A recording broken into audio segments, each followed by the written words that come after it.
There is no other mitzvah greater than these. Hallelujah. Hallelujah. Hallelujah. Hallelujah. Did you get it up? Yeah. All right, see.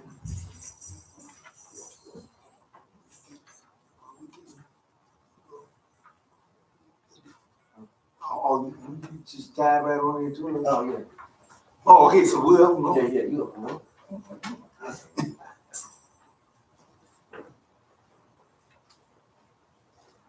All right.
Lord, I give you all the glory for all you did me.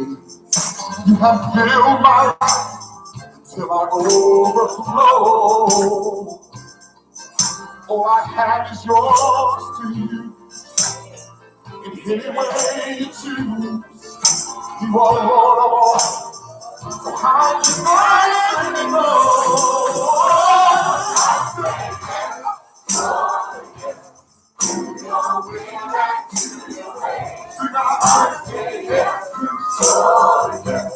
I will trust you and obey. Your spirit speaks to me. With my whole heart I'll agree, and my answer will be yes. Oh yes. If I never knew the fullness, living in your way, I would never know how rich my life would be. For my willingness to serve, to believe that you deserve, for the blessings you have showered on me. I say yes, Lord, yes, to your will and to your way. Oh, I say yes, yes, Lord, yes, I will trust you and obey.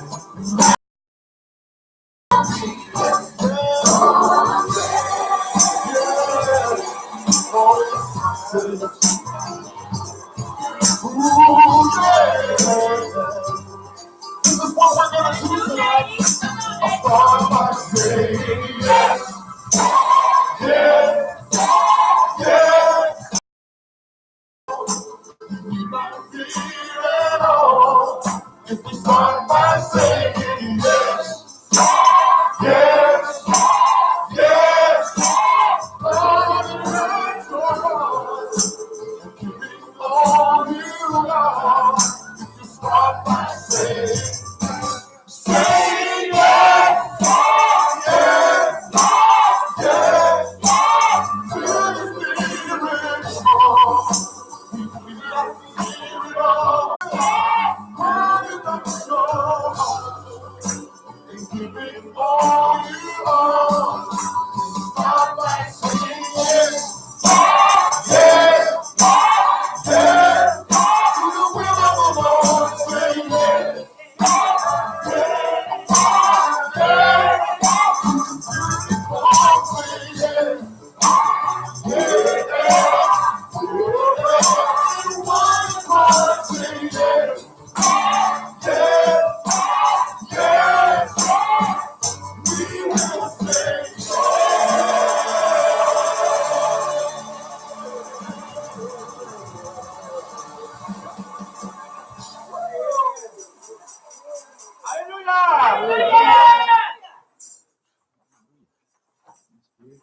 Also, I wanted to take this time here to kind of refer back a little bit here. Our system was kind of up and messing around, but yes, so we want to take this time to welcome in all our listeners. Amen. All those that's in Israel and Canada, the Philippines, Sierra Leone, also India, and where you might be picking us up on the internet. Amen. See, in the entire house, where our motto is, come what? Come all. Let us build our future upon the foundation of peace and love. Let's repeat that again. Peace and love. Shalom ve'ahava. And on these two principles, we've been telling folks all along, these other things is not going to get it. Amen. There you go. That's right. Hey, all these other stuff there. And just because we go by the name and those things don't mean that we don't promote that kind of stuff. That's right. Amen. See? And all those that do promote that extremist stuff and all that there, hey, we're not part of that. Amen. And God's not part of it. Right. That's right. Amen. He told us that he'll take care of that. That's right. See? And so I wanted to make sure those things there that people might understand those things. We've been catching it for a long time from even some of the Hebrew Israelite groups that thought, that we wasn't even represented or wasn't even worthy to be called out there. But hey, because we don't get out and rage and do all that kind of stuff and do all like that, doing cussing all out in speech and threatening folks and all that. No, we're not part of that. Amen. Amen. We're not part of that. Amen. And don't condone it either. Amen. Don't condone it. Right. We're not against the white man either. Yeah, right. Right. Amen. Amen. No other race. No other race. Amen. That's right. We are teaching people to get ready to be worthy to remain in God's kingdom, That's right. Amen. Praise God. where these two principles will reign. Amen. And everybody else that can't fit into that will be eliminated That's right. Will not by the Almighty. Will not enter. Therefore, I wanted to take that there to reemphasize that. We said each time that we open up, I want to reemphasize that again because people kind of get those things mixed up, calling you, all about that. Yeah, I heard that now. No, that's not us. That's right. Never has been that way and won't be that way. Amen. See? Right. Because our God does not substantiate that. Amen. See? And just in case you don't know who that God is, see, we go to Psalms 68:4. And you give us his name.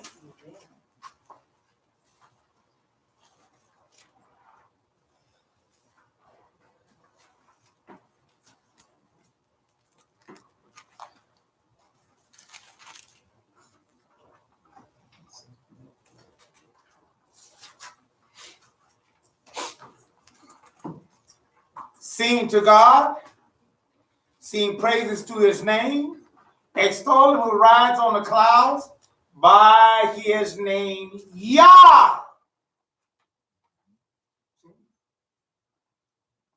And be glad in his presence. Amen. Amen. He didn't put no criteria to that. He didn't put no color to that. That's Amen. right. He didn't put no hair texture to that. He didn't put no size to that. He didn't put no gender to that. Amen.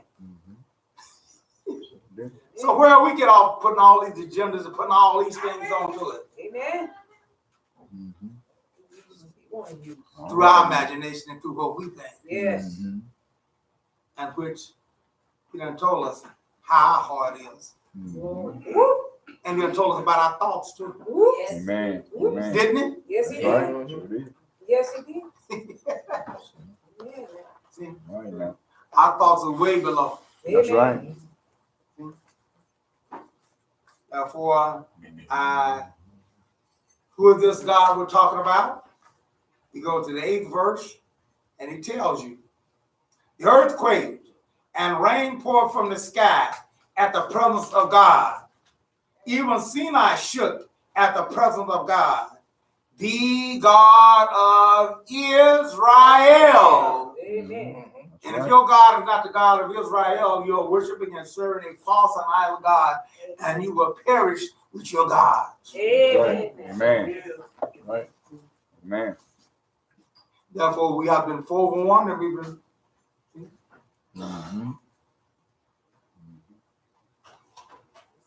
And just to sure for us to understand this, just because you got blood, just because you got color, just because you got whatever you want else claim and everything there, unless your heart is in line with him, it don't matter. Amen. Right. That's right. Well, how you know that? How do we get kicked out the land? Oh, I forgot we got that lie told us. That the Khazars kicked us out. No. Disobedience. So, Israel, how did we get kicked out? By disobedience. That's right. Disobedience. Disobeying our God. Disobedience. But we had the right color. We had the right blood. Y'all say he kicked out those people before us. He said, if you do the same, I'm going to kick you out. Didn't it? That's right. My Disobedience. people didn't listen to me. That's what he said. Stiff-necked. Stiff-necked. That's right. Yeah. Get that harder stone. That's right. We need an operation. Get one that is receptive to God. Otherwise, I don't care what color he is, and I don't care what kind of blood you got, and all that. You're going to perish right along with all the other heathens and pagans. That's right. Amen. That's his word. He already proved it all. That's why we go to the Torah portion, and he done proved this over and over again. Mm-hmm. And yet still, we let people lie to us and tell us, oh, because, hey, we got it.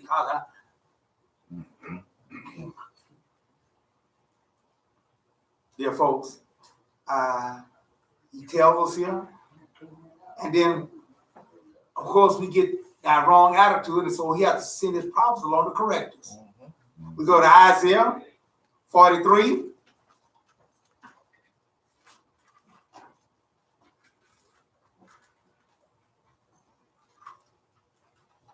See,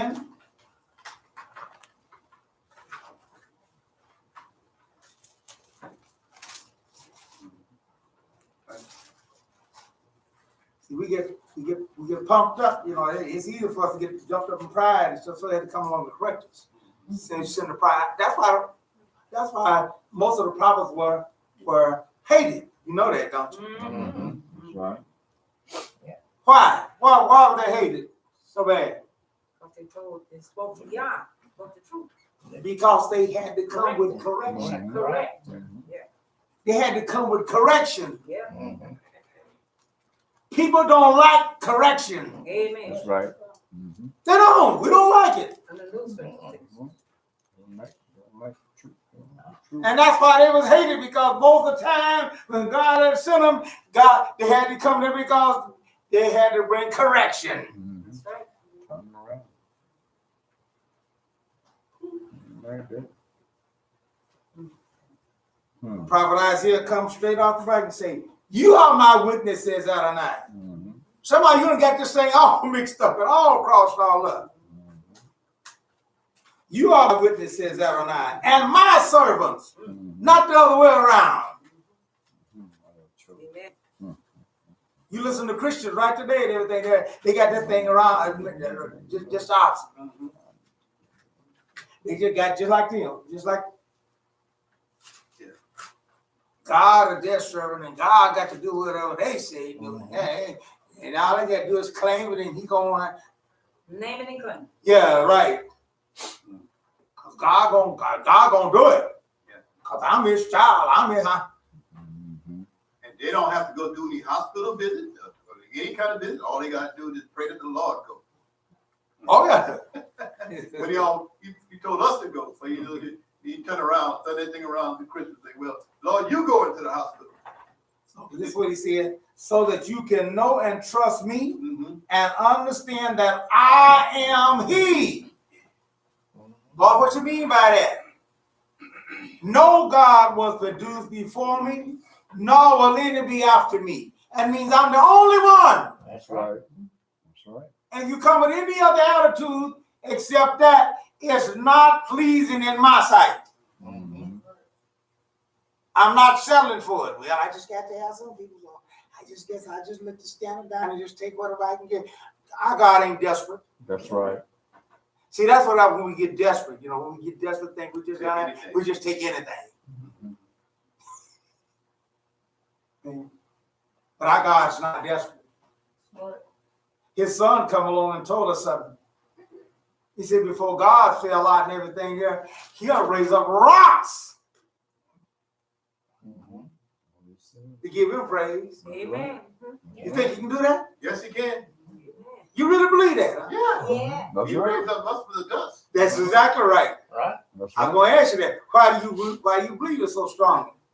That's right. Because of me. Right. That's right. Because of you. Mm-hmm. What do you think you is? Dust. Dust. Dust.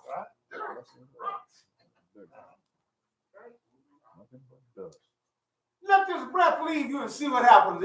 And they don't put none of them chemicals and all that stuff in you. That's what they do when they embalm you and everything. They put those chemicals and stuff in there so you. Let this breath leave. Mm-hmm. Go back where you come from. Guess what? Yeah, that's right. That's right. Lay there in the cave.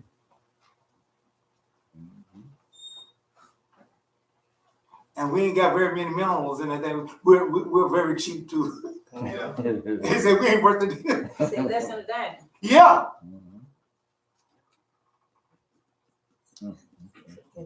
And skinny folks is even less than that there. Even the fat ones. Even if you're fat, you ain't worth it. I'm just thinking about that. Wow. Therefore, dear folks, here's what he says here. This is why we always need him. See? Yes, I am Adonai. Beside thee, there is no deliverer. I have declared, said, and proclaimed, not some alien God among you. Therefore, you are my witnesses, Adonai. I am God. And if you can't be a witness, what do he need you for? That's right. That's right.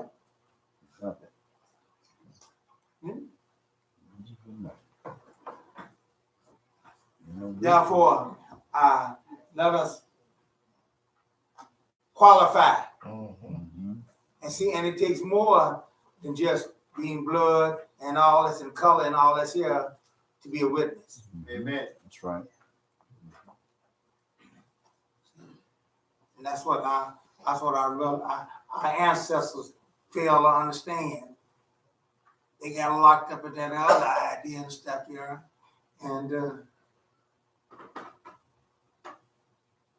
did not go forth and did not be a true witness. And God said, enough of this. You ain't worthy to stay in my holy land. You ain't worthy to stay in my holy city. And he kicked us out. That's right. Yeah. He kicked us out. And now we got all kind of stories, we got all kind of hatred and all that there, talking about this and all that there. We got all that kind of stuff there. Be careful who you hate and all those things there.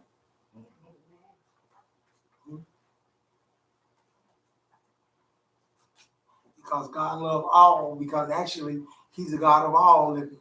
That's right. That's right. Creation. We are special because we were supposed to be priests to the world. That's right. That's right. Supposed to be. How were you going to be examples and you ain't doing it your own self? That's right. Hey, that's the same thing with us. We can't go around teaching peace and love if we don't execute it and see? Not saying it's not easy to do, because the world is all flavored differently. But we can put down, you make up your mind, that's what you want to do and everything, it can be done. See? And he tells us that will happen. Isaiah 44:6-8.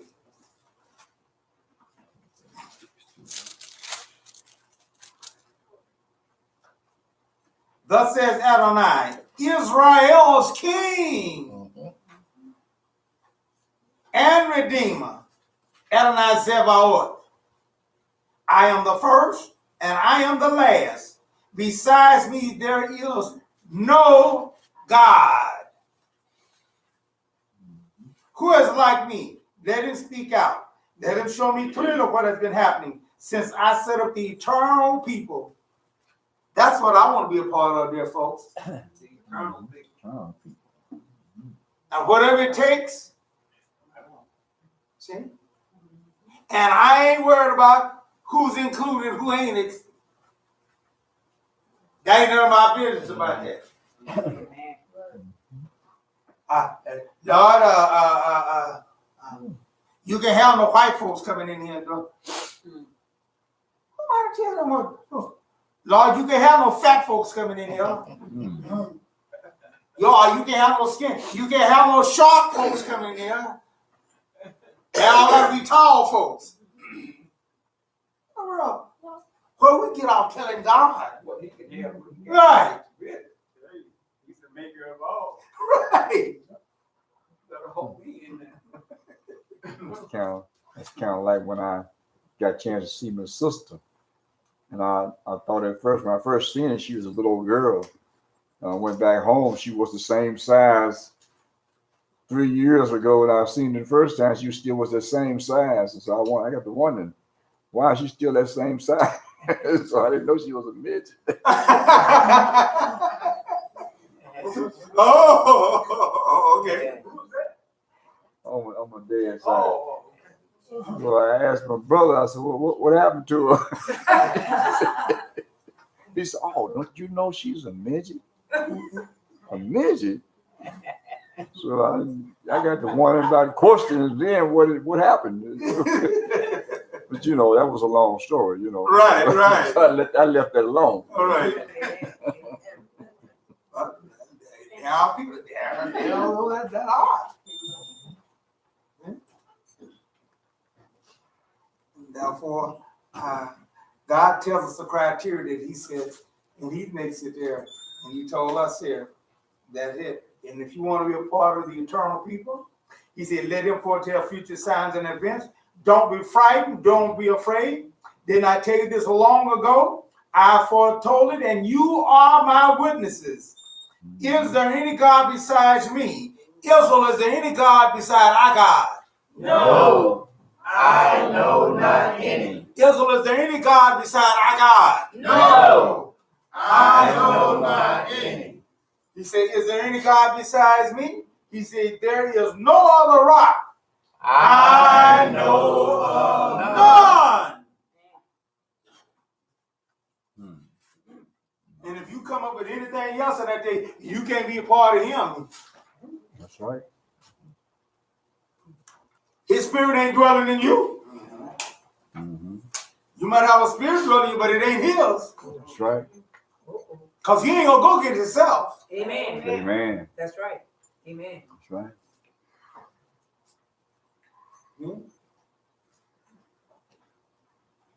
I used to argue about them folks that they just give me, especially them holies, you know, you get on there and boy, and they speaking in they're speaking their tongue, and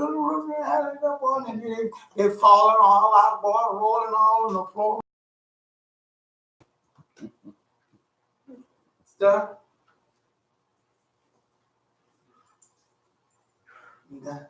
I used to say, Lonnie, you ain't got nothing. Hey, can't say they don't have a spirit. That's right. It ain't God's Holy Spirit. Yeah. It ain't God's Holy Spirit. They claim that God make them do all that stuff and do all that and everything. Hey, I ain't seen nothing. Right. God's spirit is moving in this place. Yeah, right. Moving all over the place. Yeah.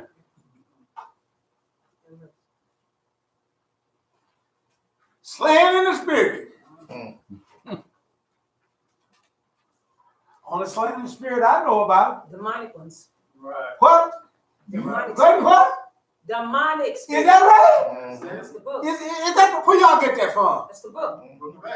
That's right. But that's big amongst them holy. They fell out and palm at the mouth. Body was torn. But I never seen that when the move of the Holy Spirit did. So you can see how people can get things not rightly divided and not. Amen. And they boast on that boy and they get up right there and knock you out, man. I'm saying, the Bible said that the Holy Spirit, came down on Yeshua like a dove. Scripture says that he was just bucking and fell out in the water and stuff like that. See, a bold on him. Right. A bold on him. So, y'all really got to be a different spirit that they talking about. Yeah, one guy, who that? Didn't he? And he just blow it. He just blow it. Whoo, and knocking them out, boy. They, Take his coat. huh? Right. Yeah. Everybody just. Got all that And they spirit. get up, they ain't got nothing there You on can't count to 7. Right. Yeah. It's all a mind thing. Yeah. But I saw the one picture that he blow it and everything. This lady, she still standing up there and everything. They had to sneak up and tell her, she's going to fall down. So, Yeah, hey, Bo and Jim, they fell out. There's power there. Yeah.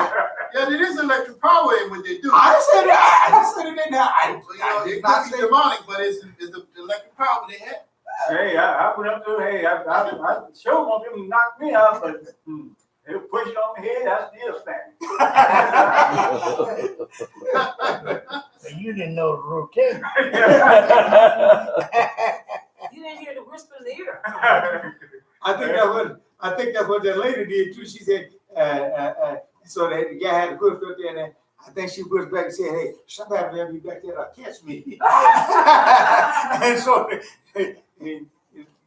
there was somebody back there to catch it, and then she, Have mercy. Have mercy. So I went to my cousin church in Dallas, and boy, they was just slaying folks. Boy, they got to me, blowing in my ear, Jesus. Hey, I'm saying, how do they supposed to knock me out? But the other people that they do it to, they laid it out. What would be the point of being passed out? Huh? What would be the point? Well, they say, they got the spirit. Spirit slaying them. mm-hmm. Why would the spirit want you unconscious? Well, I don't know. It said, okay, to my opinion and understanding of it is that when you're unconscious, then the spirit is doing a work in your heart. Oh. Yeah. Well, I asked Jim, what was going on, Jim? Hey, I don't know. Yeah, so you pass out there, hey. Put your both hands and slap both of your ears with hard. Oh, well. Hey, they doing some damage. I see them do people that way too. Oh, really? Yeah. Most people are drugs like that. This lady, this brother, punched her in the stomach. Fall. All out. Supposed to have something in the stomach, that punching in the stomach, supposed to cure her stomach cancer. Boom! African priest, I've seen a couple there. He was making his contact was outside, he was making them eat grass. I don't see him have yet. Okay, what? Say how that spirit Spirit of the Lord says it's great. And he have to do all kinds of silly stuff. That's his spirit. Yeah, roll around in the dirt. Yeah. Yes, the money. Well, And the pennies too. We still do the pennies. Everybody, male and female, had the pennies on. Going like that, and waving them in the air. But they just don't get. I said, what the world is this going on? I bet they have a big crowd though. Yeah, well, yeah, there's pet house too. Everybody had waving like that. No pay, no pay for Jesus. Dear folks, this is not what it's all about. That's He right. said, you are my witness. I'm the world, that's a witness for him. And that's a witness for the lust and desires of men and women. Right. Yeah. Therefore, we can't fall to those things here. He tells us what it is that we should do. You go to John 5:30. They're gonna make Jesus 3. I don't care what he say. Yeah.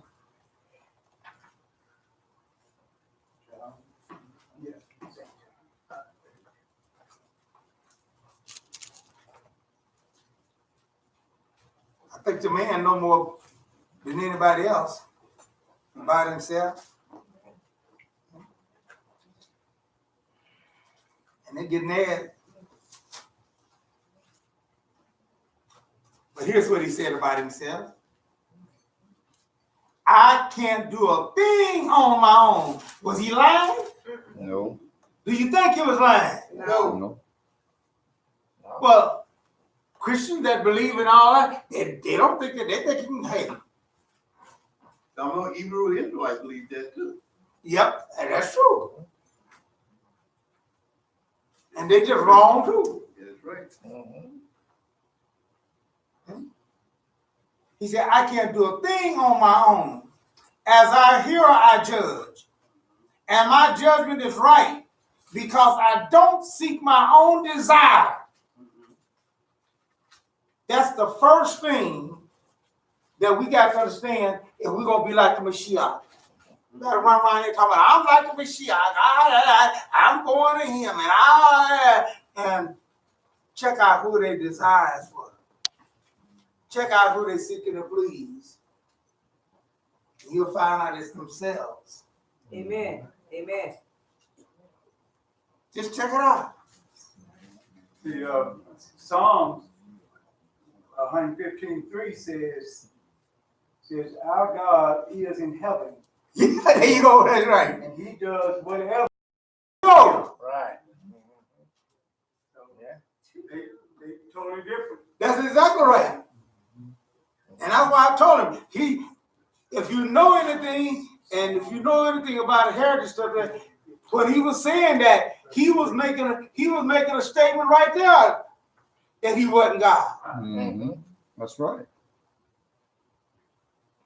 Because that is what I got. That's the whole thing about God. He does whatsoever pleases him.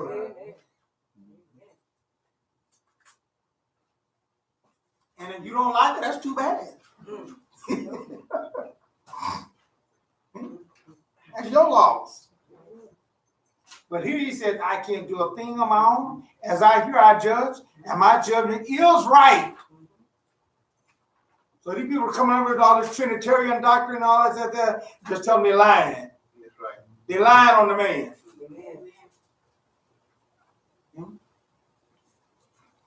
They say, I got in trouble because I messed up and said, he's a man. Oh, man, I got in trouble. Just call him a man. Yes, man. Yeah, you're a man. Don't you believe my Jesus? Yeah. He's a man. Yeah, we're talking about the same one. So I had to get in that correction that thing because this Jesus they talking about it ain't the same one I'm reading the scripture that they got his name all mixed all up and get it wrong. I don't seek my own desire, but the desire of the one who sent me. That lets you know right off the bat. If you know anything about our heritage and our culture and everything, that lets you know that there's someone above him. Because he made, otherwise he couldn't make that statement. Learn your heritage, learn your culture. And he's clear on what he's saying. John 17, 2 and 3.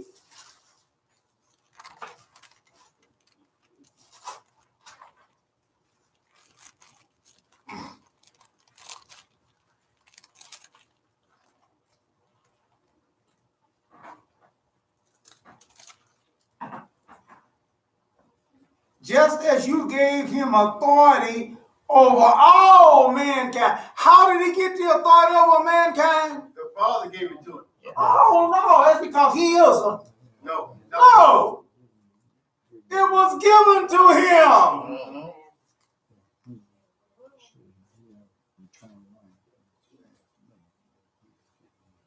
And it was given to him that was by someone that's above him. That's right.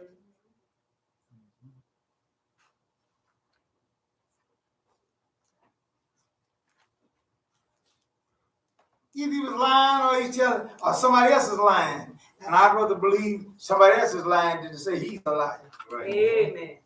Amen.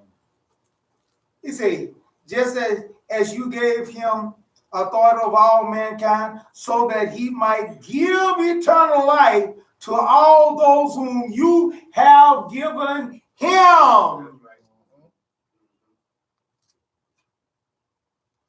And eternal life is this, to know you. He wasn't talking to himself. He didn't say nothing. He didn't put himself first. Right. He said, know me. He actually showed it. He didn't say that first. He didn't say that first. He noticed the step. He said, eternal life is this, to know you, the one true God, whom you sent, Yeshua Mashiach. Hallelujah. Keep that thing straight. Don't get that thing out of order. See, Satan wants you to believe that, but just get it out of order. Get it out. No, keep it just like he said it. Amen. The first thing is to know the Father. Didn't he straighten folks up about that? Yeah. So he could have said, eternal life is this, to know you and me, Yeah, right. the one true God. Right. The true God. That's right. Or to know, or you could have said put himself first and then put the God.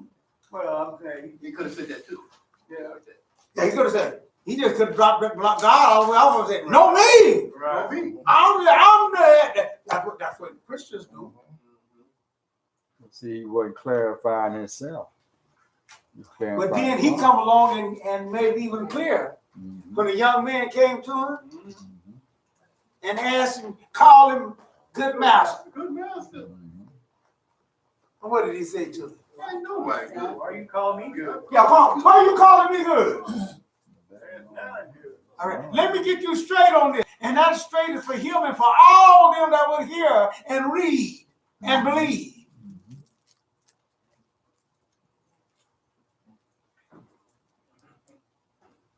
There's none good but O-N-E, one.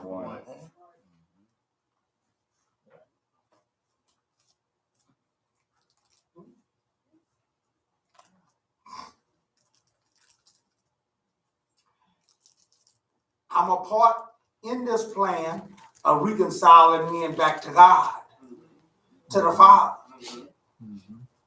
I'm an important part. I'm an integral part. So I'm a part that you can't do without.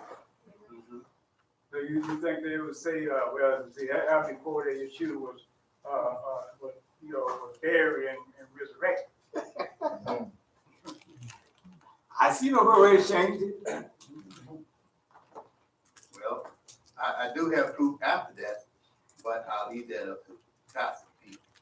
You know where you're going at. But yeah, there is proof. after he raised up from the dead, and even when you sit from heaven, there is a scripture. Oh Well, he says all power has been given unto me. yeah. But that you know, that he let you know that you still yet one above. He said all power has been given. Yeah. That's it.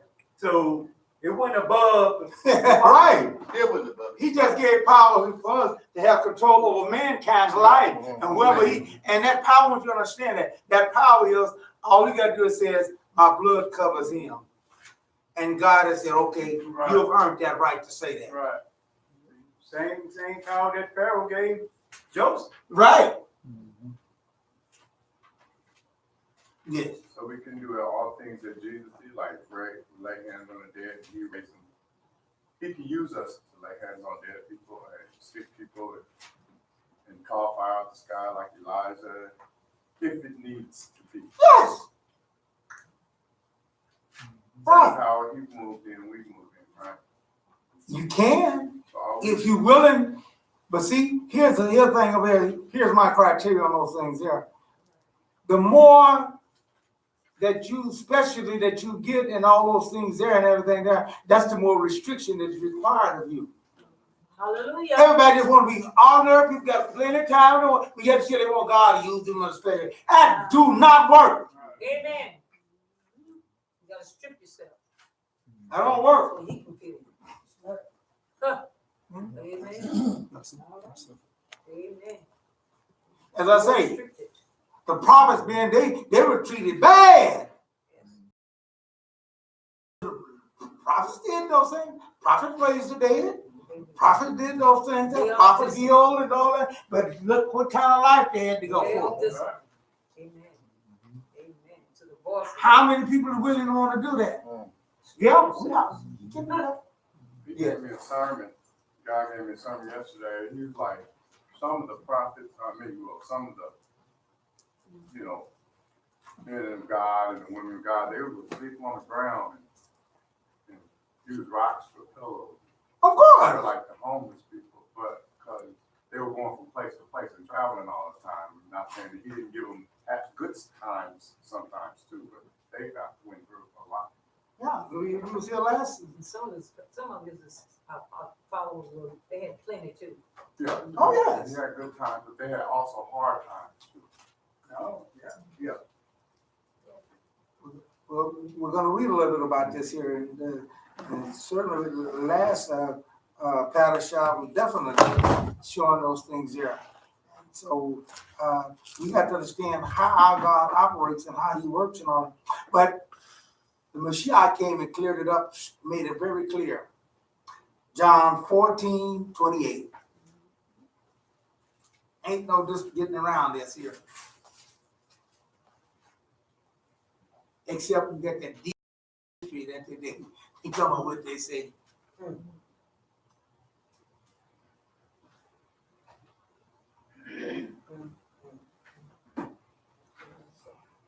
You heard me tell you, I am leaving, and I will come back to you. If you love me, you would have been glad that I'm going to the Father, because the Father is greater than I. The Father was greater then, and the Father has always been greater. Hallelujah. And still yet is greater. Hallelujah.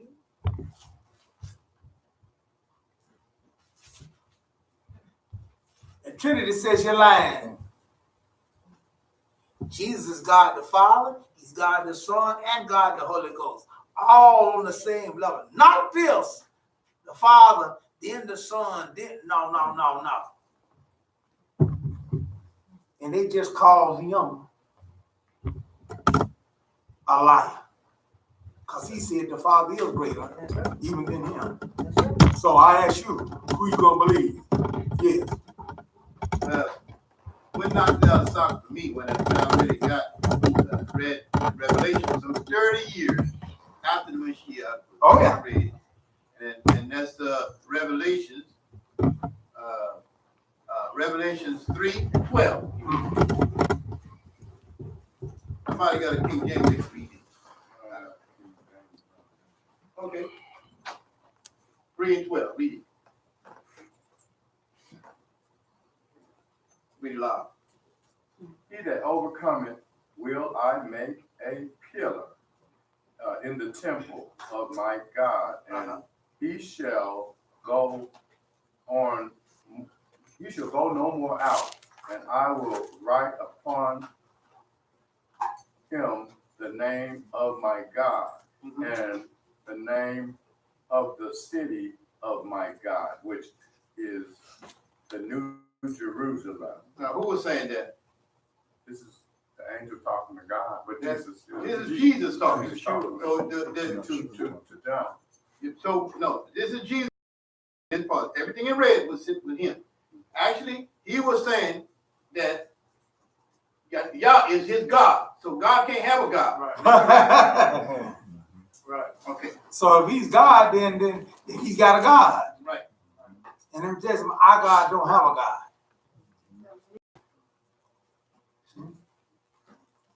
Therefore, dear folks, Right. let us believe what he says, that it might be well with us, and that we might go forth. What is the hope of mankind? Because the fact that we live in such small slots of time until God, full time that he have allotted to man, is complete. It's the resurrection. It's the resurrection. We go to John 11.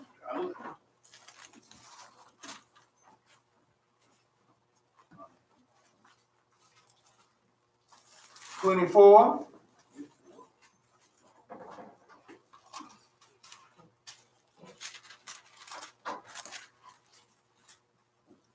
Y'all was speaking about raising the dead and everything. Yeah.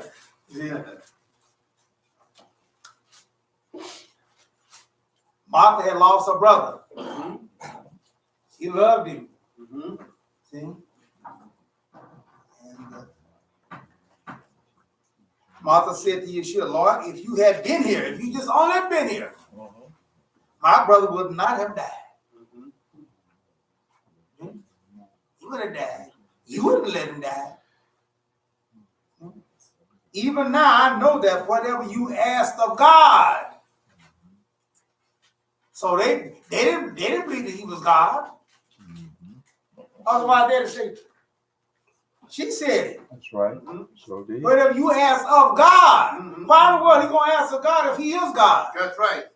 That make any sense? No, it don't. No. So don't say that they believe that they didn't believe that. So that stuff didn't come to later on down. That's right. The Trinity stuff come along. That's right. That's right.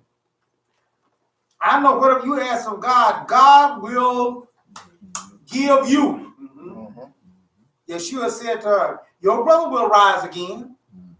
Martha said, I know that he will rise again at the resurrection on the last day. So that was a doctrine that was taught. That's right. Ain't just some new doctrine that's just out. Yeshua said unto her, I am the resurrection and the life. Hallelujah.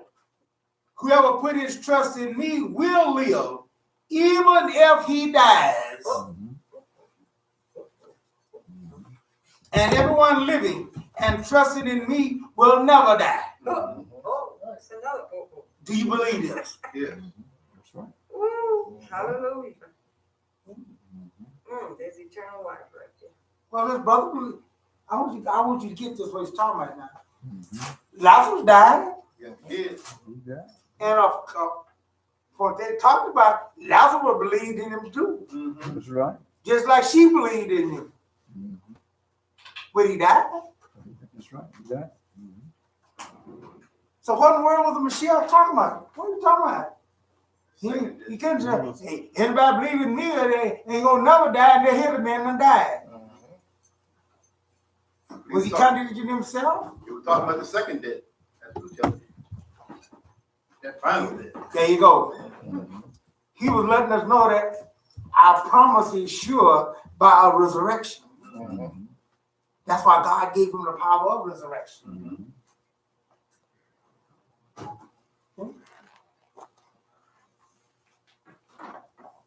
And that's why I like this idea, and I like the thoughts of this is, you know, these people got where they all running around in heaven and everything there and all that there. No.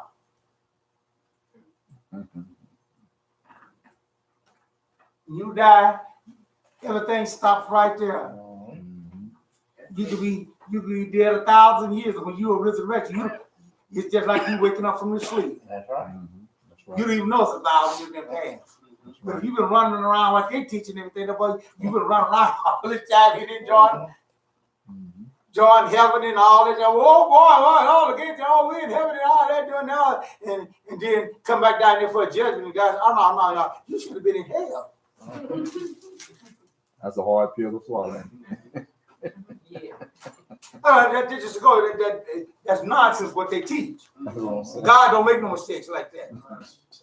See? Yeah. Yeah, they was talking about this lady. She had I guess some kind of disease that she had caught that put her to sleep, and they said that she, you know, I guess she was in her 20s when that happened, and she slept for at least 40 years, and finally this doctor came along with some kind of, it's like they said, dope or something, and inject that into her, and she just woke up out of her sleep. So she went back to the time when she first fell asleep, and she was talking about the time that she was, that she remembered. Right. Because the rest of the time she was asleep, so that's the only time that she remembered when she was in her 20s. And that's how she was talking. So just like you were saying that, how old this person was in the time they died, but when they resurrected, hey, that's what they gonna remember. Nothing else. What gave me that thought was, I'm pretty sure it didn't happen to too many of y'all. I had this what do you call it, on your clock, alarm clock and everything there. You had the snooze. You had the snooze button. So boy, the alarm went off, and I woke up, man. I still kind of sleeping. So instead of getting on up and that thing, I said, I'll hit the snooze button there. I said, another 5 minutes, I'll wake up and gone. Well, what happened was that I didn't hit the snooze button. I hit the off button. And man, let me tell you, when I woke up, now to me, it seemed like it was like 5 minutes. But when I looked at the clock, it was an hour and a half gone. And it just seemed like I just fell back to sleep. But it sure didn't seem like no hour and something had passed. Any of y'all ever had that to you? Oh, yeah. It's just like an operation. Huh? It's like an operation. Yeah. You have an operation that tells you gonna be maybe 12 hours. Yeah. And you lay down and knock you out, and next thing you know, you waking back up like, I just went to sleep this while. Yeah.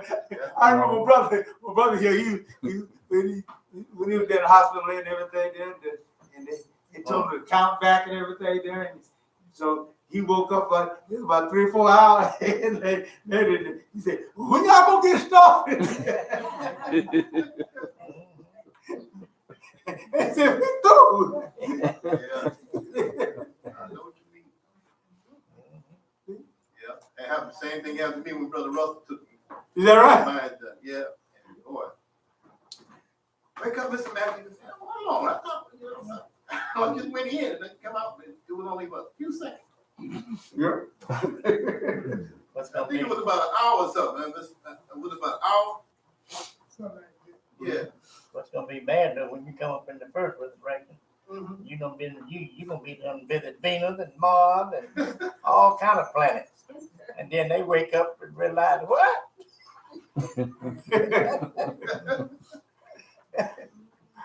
That's a scary food. You were coming, man, it's 1,000 years up there. Yeah. What? Oh! There's a bad boy.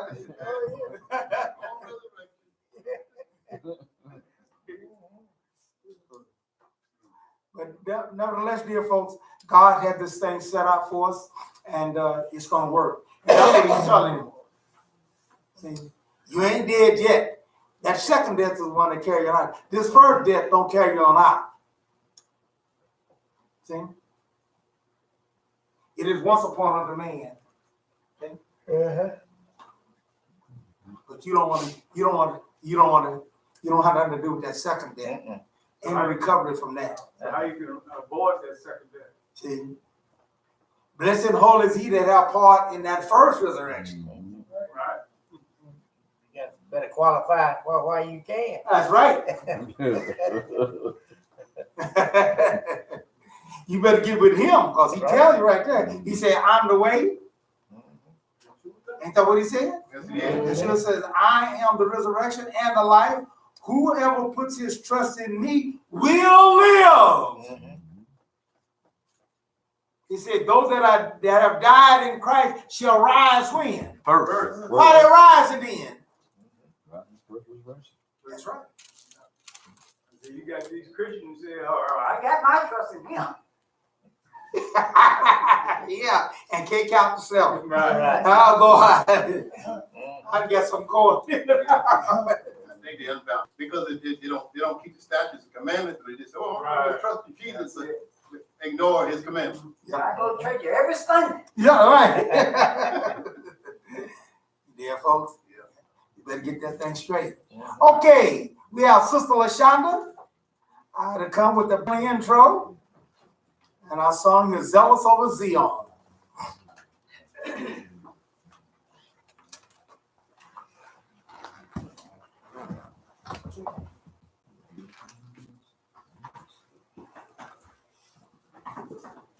Shalom.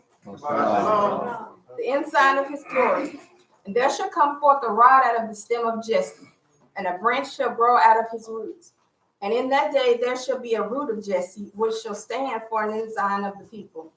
To it shall the Gentiles seek, and his rest shall be glorious.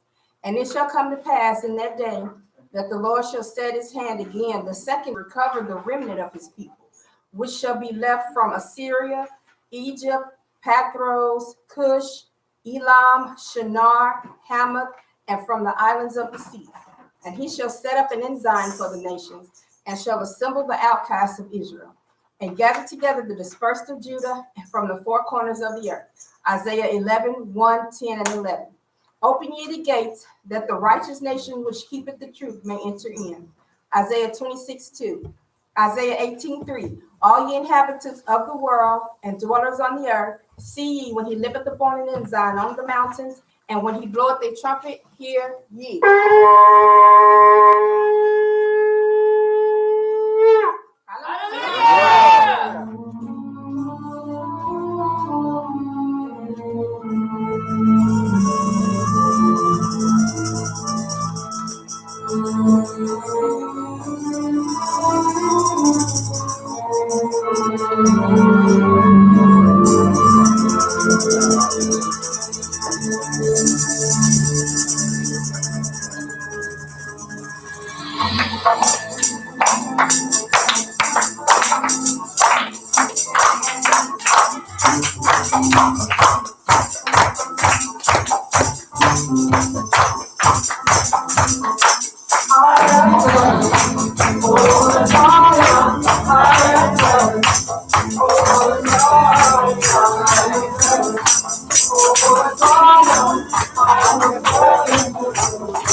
Hallelujah.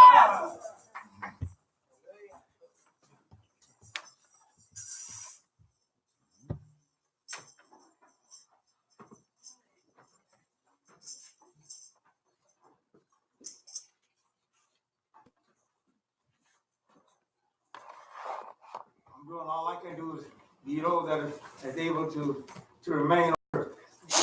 Amen. He said the righteous will never be removed, but the wicked is the one that's going to be rooted out of the earth. All these folks, Amen. the wicked is the one that's going to get rooted out. I don't want to be a part of that group. Amen. All right. For our Yosel update, we have our Shamash, Adam Ben Israel. He's going to come forth to give us that. The way things it is today, you prepare for something today, and tonight it's done changed. Things happen just that quick, you know. Amen. That's the way things going in the world today. You see that Trump here had his Hanukkah party at the White House. Yeah, he had one last year too. A what party? Hanukkah party. Hanukkah party.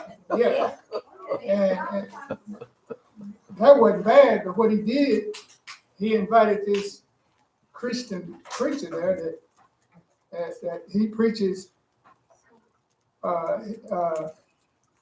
He preaches Jews go to hell. Yeah, he preaches Jews go to hell. So was Trump's son-in-law was there? Yeah, he was there. He met with his man Farrakhan. He said presidents give a shout out to pro-Israel preacher Robert Jessup as he's signing an executive order to hold funds from colleges allow anti-Semitism on their campuses. And what he's talking about is he signed an order that you know that Israel Judaism on campus, if they discriminated against any kind of way, that they can withhold their funds from the college. College, okay. Yeah. So they had this preacher, and Jeffrey, he preaches that non-Christians, which include Mormons, Islam, Judaism, Hinduism. That's right. Not only do they lead people away from the true God, they lead people to an eternity separation from God in hell. He said in 2009. So Trump gonna, invite somebody like that, to the White House. That show you where he's at. But he'll do anything it is if he think he can get ahead in doing it. He don't care what it is. And also in Israel, Benjamin Netanyahu, he's falling behind. Yeah, good. Yeah. He's blue and white opened up a 6-seat lead over Netanyahu, the biggest lead yet. That's good. But still lacking the number needed to form a government. But if the election was held today, blue and white would pick up around 37 seats, up from 33. Okay. So they got more seats, but still they don't have enough to form a government. Majority, yeah. So the next election will be in March or what? Next election is this month. Oh, this month? Yeah, December this month. So there'll be 3 elections in 1 year. One was in April, one was in September, and there'll be one in December. So they cost a lot to do those elections. It's not cheap. Yeah, they say that it ain't never happened like this before. Yeah. And Bennett Jantz said that, they was trying to fix it where he served part, and then Netanyahu served part. We alternate. Yeah, and Jantz said he ain't no way he sit on a corrupt guy like him. Who said that? The one over the blue and white. Yeah. Uh-oh. He said he wouldn't sit on a corrupt guy like that. It's like Trump. That's all he is. Trump is like. But and also Iran, they are in Syria, but they not there for the good. Oh, yeah. They there where they can move their weapons through the Middle East. Last week or week before, they found a tunnel that Iran uses to move weapons. In Syria. In Syria. That's where they found the tunnel. It went in there on Iran's side by the airport. Right. That's where they found it. They there so they can move their weapons. Because they support Hezbollah and the Gaza terrorists. So, and also concerning that shooting that happened in New Jersey, that was, they was trying to get into this. Well, I'll just explain it. They was about 3 feet away from this Jewish school and yeshiva, which is a Jewish school. And they said if it hadn't been for the police getting there when they did, that they was headed for that school to kill those kids. And it was 50 kids in that school. He said if police hadn't managed to trap shooters in kosher store, where 3 killed.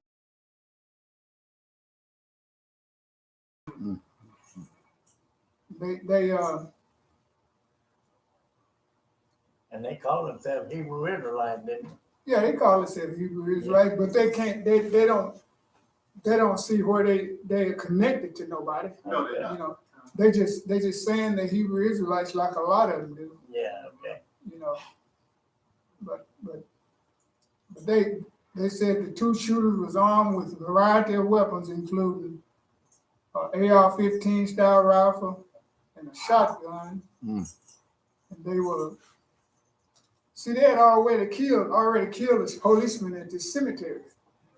And that's where they stole, I guess the police must have been driving this U-Haul. That's where they stole it. And also they found a pipe bomb in the U-Haul van. So they was coming to do some destruction. But they, One of them was a woman. yeah, one was a woman, one was a guy.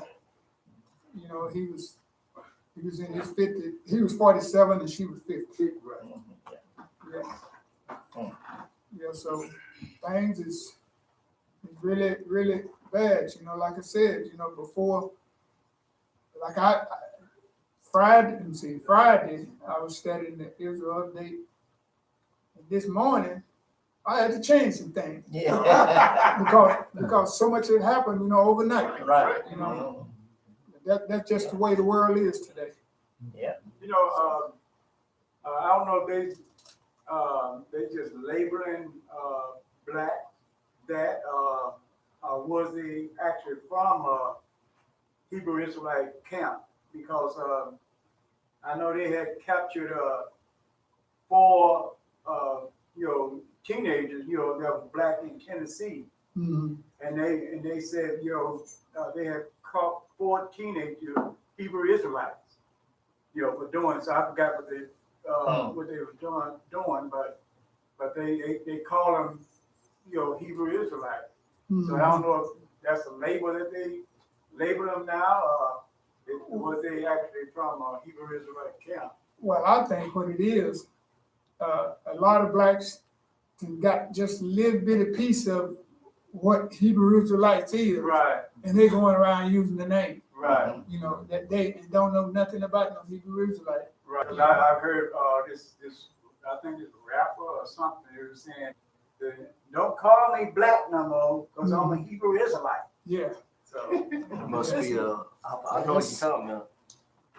What they need to do is start, when they saying they're Hebrew Israelite, they need to see who they are connected with. Right. You know, most of the time, they ain't connected to nobody. They just out there on the streets preaching. You know. Yeah, that's right. So that's about all I have. I had some more, but it changed so on me. But I'll turn it back over to the other. Amen. Amen. Yeah, Kendrick Lamar is his name. Oh yeah. Well, Did you see that last album? What I was talking about?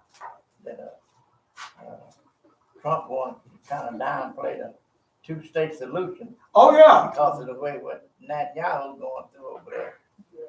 But they voted against it Yeah. and voted for the 2-state solution. Yeah, the Congress, yeah. Congress voted against it. Say no, Yeah. we going along with the 2-state. That's right. Yeah. Congress said that's all, that's what it's gonna be. It's gonna be 2 states. Yeah. Which supports what the Bible says. Right. That's just gonna be among the nations, There are folks who try to say that, it ain't gonna be that way and all that. Yeah. No, it's just gonna be exactly what God says it's gonna That's be. right. Amen. God can step right up into the future and see and make sure that it's that way. Right. He ain't got to. That's right. And that's what they got to understand on that end there. I'm saying that you might want to go in there and vote one way, but turn around and vote another way, because y'all deal with man's minds, and you know how to change your mind. Yeah. Right. sure. That's it. Right. So we're living in a speedy time, quick time. That, all nations everywhere, they have a big surprise in all these democratic and Oh yeah. New England. They're in England. They have a big surprise. They wouldn't expect that guy to win. Yeah. Johnson. Who's that guy? What's his name? I can't. Yeah. They wasn't expecting him to win over there in England. I think it was. Yeah, England. John. Okay, right. They wasn't expecting him to win, so they, He won big too. Yeah. One got that hair like Trump.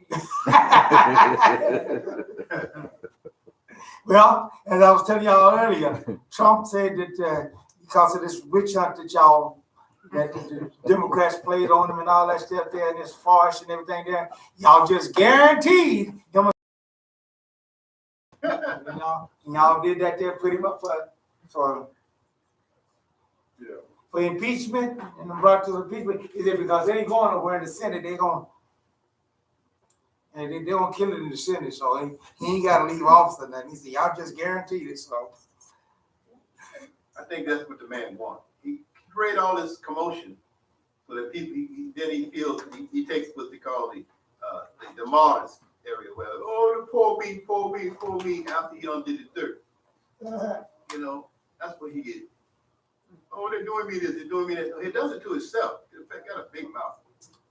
Well, he finally did something that he can't blame Obama for. Yeah. He got himself impeached. He said he want to be different. He said he want to be different from Obama, and he definitely is. You're right. That's gonna follow him. Yeah. He don't blame somebody, you know. You blame the Democrat. And here's the thing: it is he hated him. He hated the Clintons, and guess what? He gonna join the Clintons. He sure hated. He sure hated. He sure that. He done joined the Clinton family. Been impeached. Yeah. Boy, you gotta be better careful about those things. He should be saying, well, we're gonna get locked up together now. They don't change that subject down. Lock them up.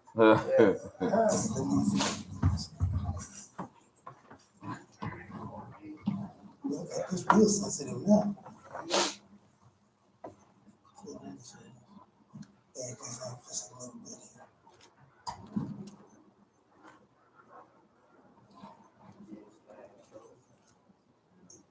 Test.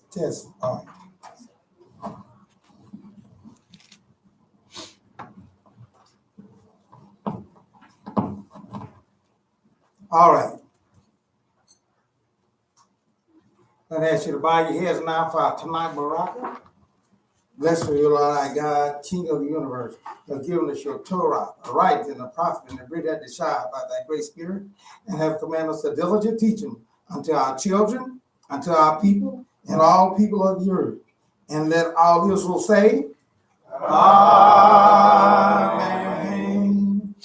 Our Torah read for this week's Parashah is taken from the book of Parashah, or Genesis, the 32nd chapter, starting at the 4th verse through the 36th chapter and the 43rd verse.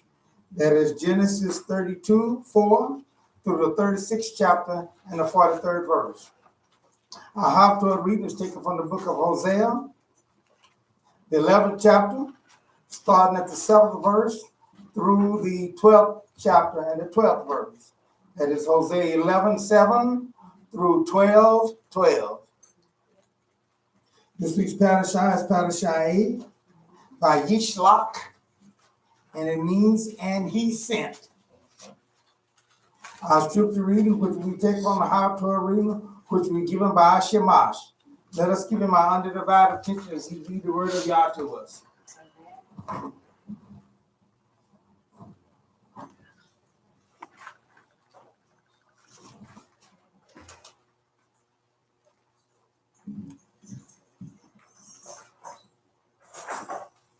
Shabbat shalom. Shabbat shalom.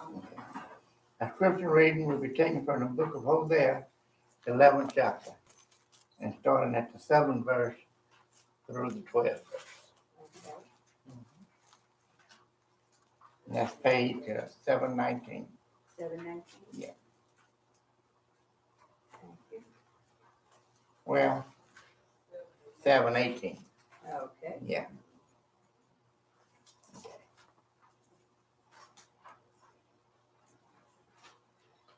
My people are hanging in suspense about returning to me. And though they call them upwards, nobody makes a move. Ephraim, How can I give you up or surrender you, Israel? How could I treat you like Ammon or make you like Tazvan?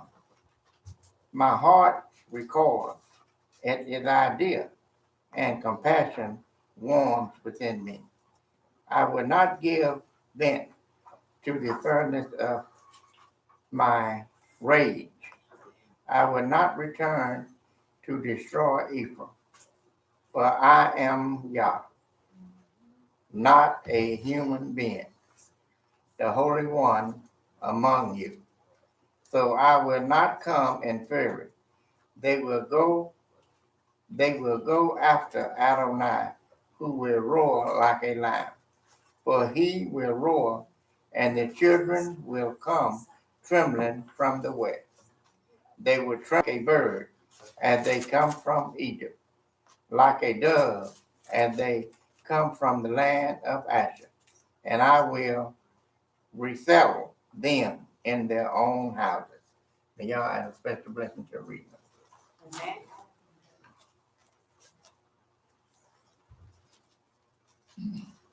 Amen.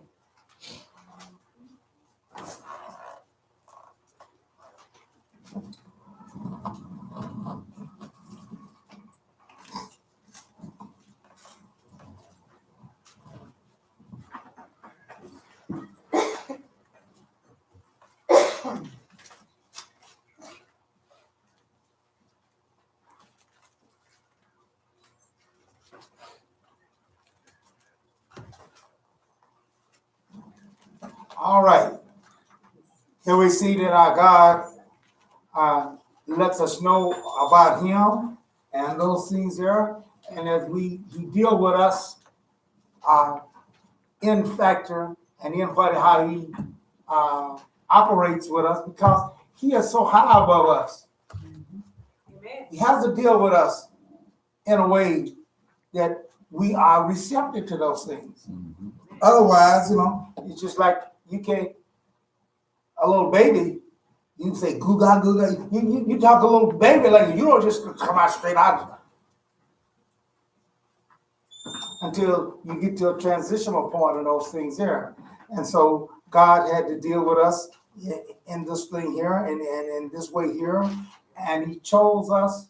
He chose a man to be special unto him, and then that he might work and operate those things there. And it's a twofold thing that God is dealing with our forefathers. And as I said before, in order for us to get that specialty and to become that special person beyond everybody else, see,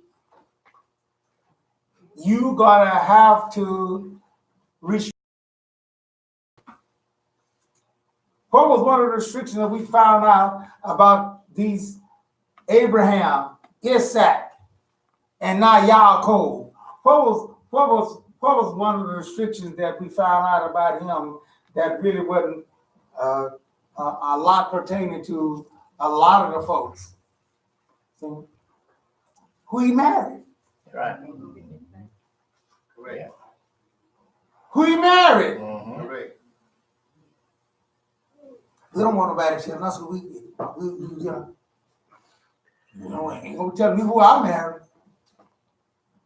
I married whoever I see somebody I like, and might be the worst guy in the world for you to marry, might be the worst woman in the world for you to marry, but hey, yeah, he tell me what to do. But they didn't have a choice. The father said, no, you are not gonna marry. And then went out and chose for him.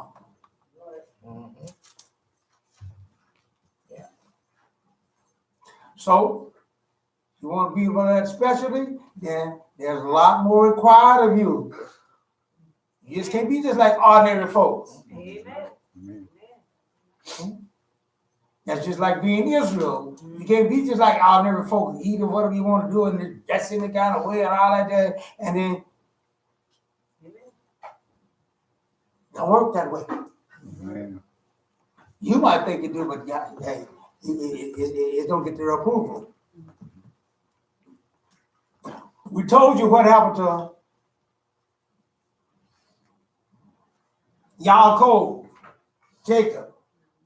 He done want all of that. He didn't have a decent pillow. He didn't have a different roll or whatever. He had to use a stone for a pillow. Well, let me tell you, that'd be hard to sleep on a stone. Oh, yeah. As a matter of fact, the other day I was driving down there and I looked over the car, and I saw one of the homeless people out there. They were down between the but at least they had a roll or something, you know.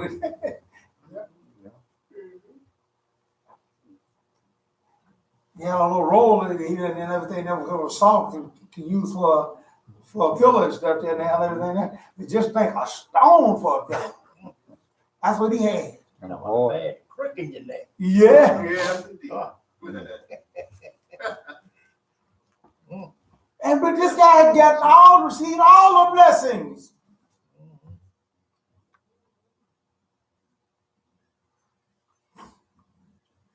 Now it was time to come back home, and he was in the land of Edom. That's the land of Esau, his brother. See? And on his way back, you got to count the situation. You got to know what the situation is. Don't be blind and stupid and not understanding the situation that you're in, not looking at and all that. And you're not being like Yaakov.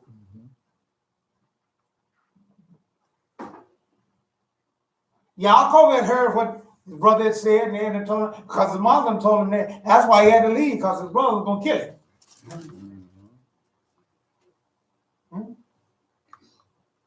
And so now he's coming back, got to go through his land. So what am I going to do here? See? So what he did, his first action, see? He could have been bold and he could have been all tough and everything because he got all the blessings and said that he was going to dominate over his brother and all that. He could have just run, but how did he act? Go to Genesis 32. We're going to start reading the 4th verse there. And see what he did. Learn a little wisdom from our forefathers. See?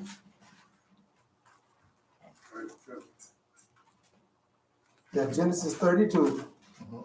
4, right. Yaakov sent messengers ahead of him to Esau, his brother, toward the land of Seir, the country of Edom. All right, so he know that, hey, I'm getting ready to go through his country. I'm getting ready to go through his. And I know my brother, he got warriors out there. He's a military man. I ain't qualified. I ain't got no army with me. See? So I'm understanding the situation I'm in. I'm looking at this thing here. So I'm gonna send some messages ahead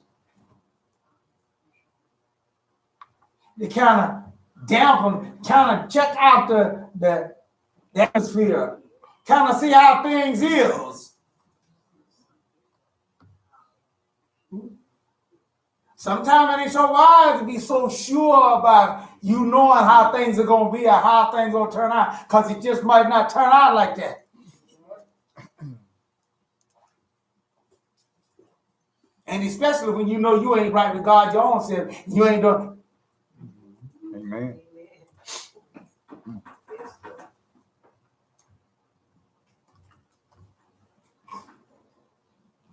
Read on. What do you do? With these instructions, here is what you are to say to my lord Esau. Your servant Yaakov said. Now, whoa, let's stop right there. He called him Lord. Do y'all understand in our culture today, when you call a man Lord, what that means?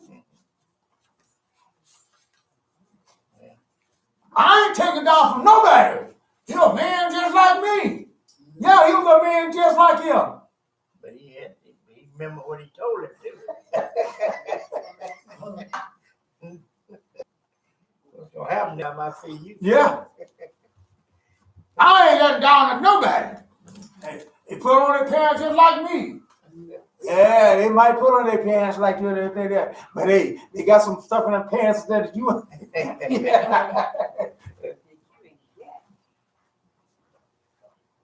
We gotta be better than what we're doing. We gotta use some sense. We gotta God give us that 5 cents and then we gotta just throw it all away.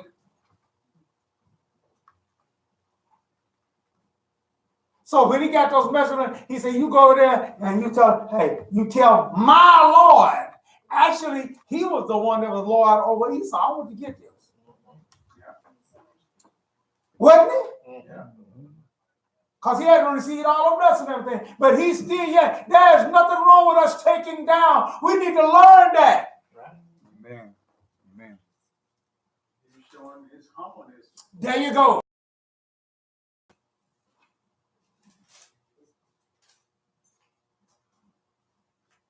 Okay. I'm getting ready to come to your land. See? And you have control over your land.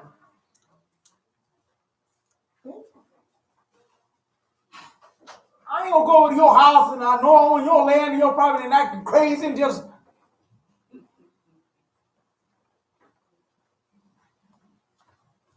Right? Right. So he told him, he said, hey, look, you go there, you let him know. Tell my Lord Esau. Thus and thus. He gave his messenger instructions. Yeah. We don't what he said. Okay. He said, with these instructions, here is what you are to say to my Lord Esau. Your servant Jacob said, I have been living with Laban and have stayed until now. I have cattle, donkeys, and flocks, and male and female servants. I am sending to tell this news to my Lord in order to win your favor. What? That's what he said.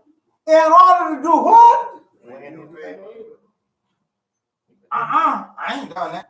You can treat them with gifts. Yeah. I ain't gonna do that. I ain't got to do that. You're a man like me. I ain't got to take that from him. I ain't taking that high.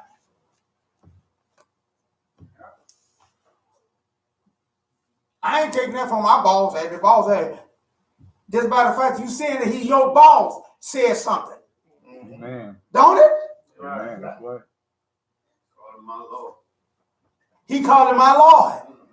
And he wanted his messenger they sent over there to know that.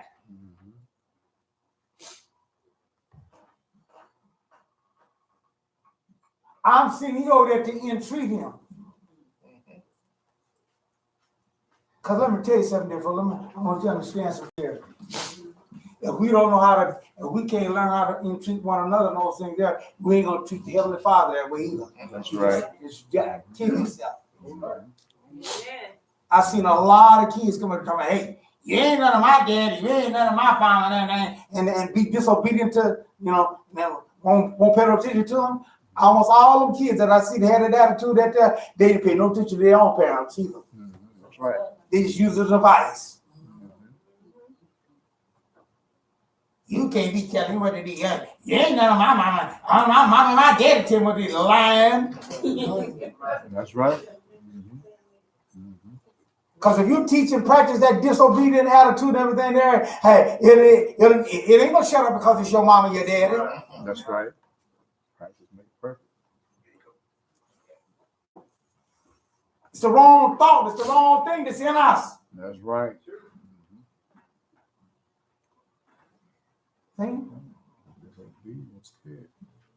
So he said, you go over there and you let him know. Let him know I got cattle, I got this and those things there. And hey, I'm coming over there to see if we can make a deal.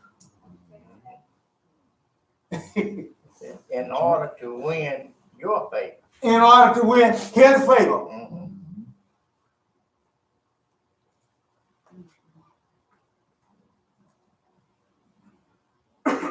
We're gonna go over there to try to get something straight and everything. You can't go over there with a bold attitude and everything, yeah. I want so and so and so. Oh, man, I want that. I ain't gotta be that. No. That ain't gonna work. That's right. How you think we gonna mutually agree to some stuff and you come up with this big old bold attitude and everything that you above everything? That ain't gonna work. That's like cussing your boss out and then say, oh yeah, by the way, I need 2 days of vacation. Oh, yeah. Who you think I'm gonna get that raise?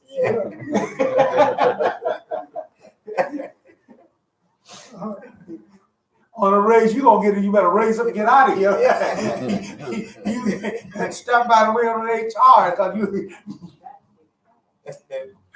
you getting this pink slip. We got to understand, dear folks, the situation. Even though it might be that way, but you can't exhibit all those things all. If our God had to learn to do those things and he allowed, how much more us? That's right. That's right. We need to understand and learn those things here. See? So he sent the message is over. Then read on. Let's see what happened. The message just returned to Yaakov saying, we went to your brother Esau, and he is coming to meet you. With him are 400 men. Oh, man. Now, you know what that is. You know how that start feeling then. Oh, yes. Bad enough that he's coming to divide himself and all of that. But, boy, he got 400 men with him. He knowing all the men that travel with him, boy. Tough. Ain't no regular men. That's right. He's a tough man here. That's right. Sure can back up what he told me. Yeah, right. Military man. Yeah. So he said, oh, man. He said, I want to know is he going to stop there? We can talk and all that stuff. What's going on? Let's see what up. Read on. Let's see what's going on. Yaakov became greatly afraid and distressed. He divided the people's flocks,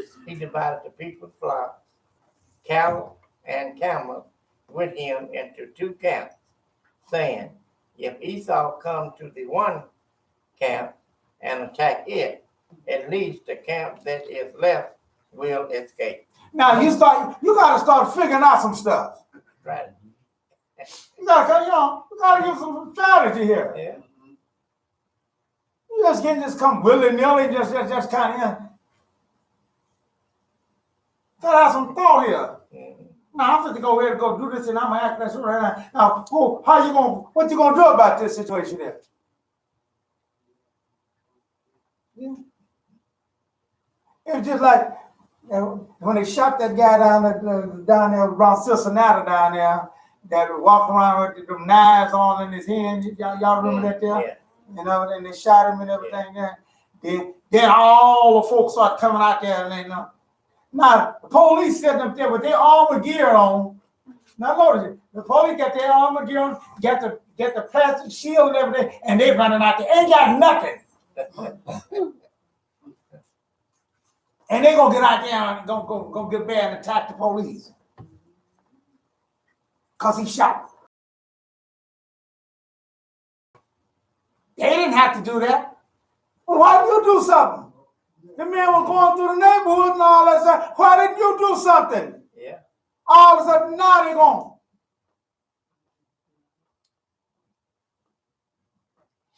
All they were gonna do, therefore, get out there and get a whole bunch of them shot all up. That's what's gonna happen.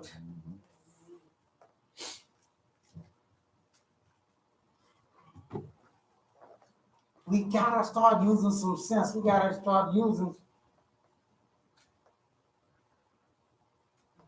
Then people just all think, well, that was wrong for them to do that, boy, that way. I don't know. Hey, how'd you like to be in the store?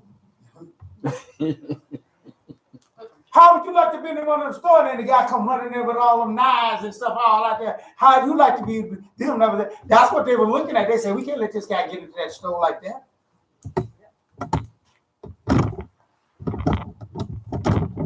But all they was thinking about just that. Well, Yaakov said, I got 400 being coming and all that stuff. And I ain't got, he said, so we have to take some action. We have to do some stuff here. So I'm gonna start making some defense stuff set up here. You know, try to set this thing down easier. So what did he do? He set his cattle up and they almost think they put them in a certain thing there and all those. You know. Then Yaakov said, God of my father, Abraham, and God of my father, Isaac. Adonai, who told me, return to your country and your kingdom, and I would do you good. I am not worthy of all the love and faithfulness you have shown your servant since I crossed the Jordan with only my staff, but now I have become two camps. Please rescue me from my brother Esau. I am afraid of him. Now notice, I want you to understand something. Not only did he pray about it and all those things there, but he was cautious in what he done. And he was reminding y'all, he said, he's saying, you told me, return to your country and your kin, and I will do you good. Yeah. Right. And it was God that told him, it's time for you to leave. Right. So he said, hey, so I know you supposed to feel that. It means you got to change Esau. But even in that, he still was taking precaution. Yeah. Right. That's the point I want you to get. Yeah. He didn't depend solely on that. Some of these knucklehead guys and stuff run out there, know they're guilty and all that, and right there start talking noise to the police and talking all that boy and all that. And why are you doing it, Jordan? You know you had a disadvantage from the get-go. Yeah. Now why you gonna get out there and want to aggravate the guy? Some of them get out the car even talking on it. That's right. Sure do. No, ain't got no strategy plan.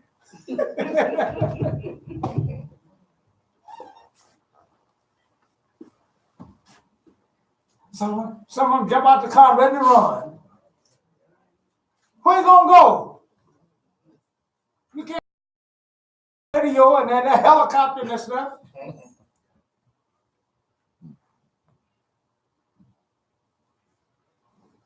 Therefore, we got to start understanding those situations.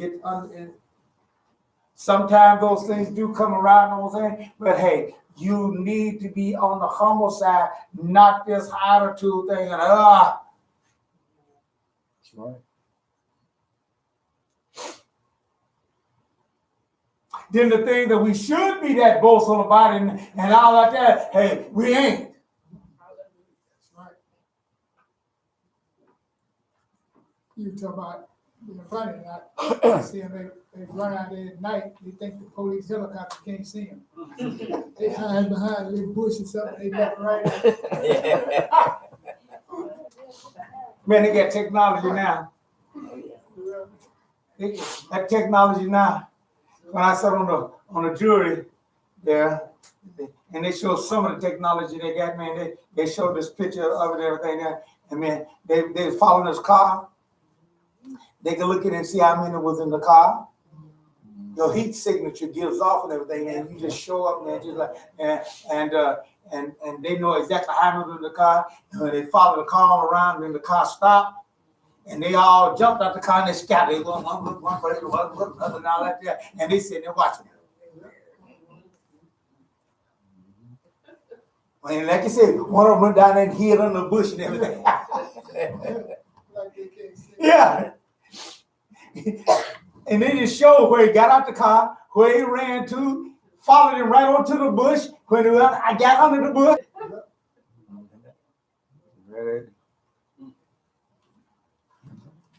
They just sent a cop down there and blocked off that area around there.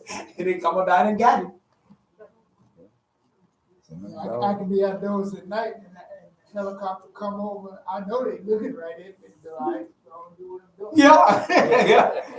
And they up there circling and everything. Hey, they.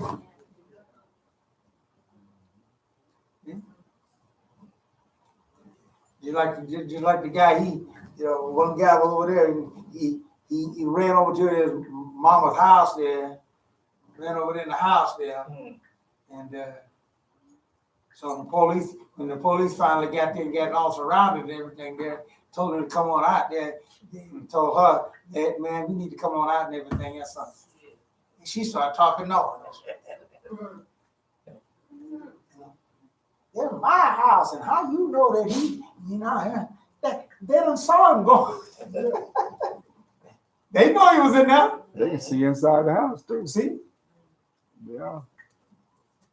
So she messed around there, kept on talking. They said, man, we're gonna give him one more last chance.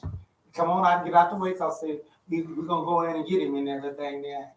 I understand over. She said with the holler.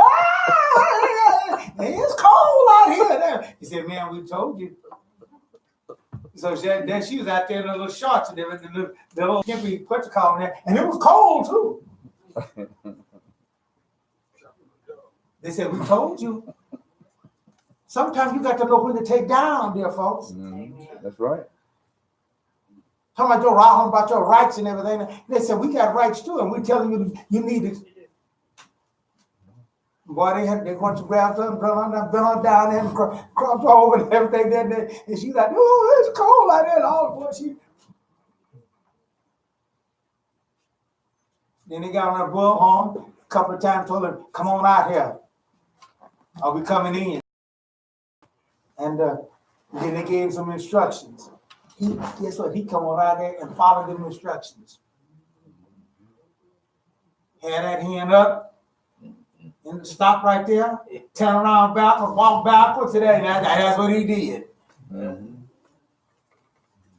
I guess they don't saw it. I did my mama this. I did my mama this. If I had that crazy, what they gonna do to me? Yeah. And they didn't do no bad to him. They went on up and got him, handcuffed him and everything, put him in the car. Then when they did that there, when they got him and everything, they turned her loose and everything, and let her go.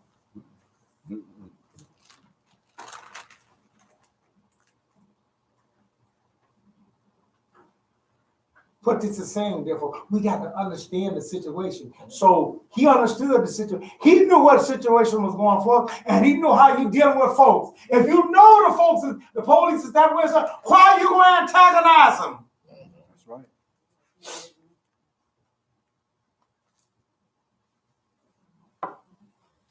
He wasn't going to antagonize his brother. He know how his brother's attitude was and all that. He wasn't going up and no antagonize. He was going up there with an entreating attitude. But he didn't have to. But he did, as you said, he also prayed. Mm-hmm. And he said, Lord, after all this I'm doing, everything that I can do to help present this and everything, not aggravate the situation. We go out and aggravate it, then start hollering on God then afterwards. After we done messed the thing up, already messed all up, and then that's when we want to. Mm-hmm. How to help.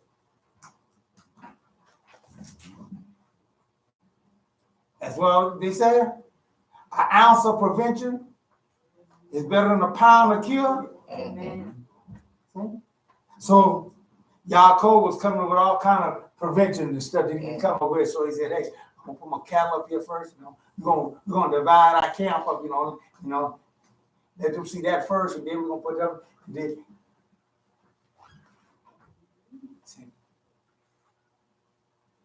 I'm not really ready for no fighting. I don't want to do that, but just in case some situations come, we got had to try to come up with something. And oh, by the way, Lord, I remember the contract that I had with you.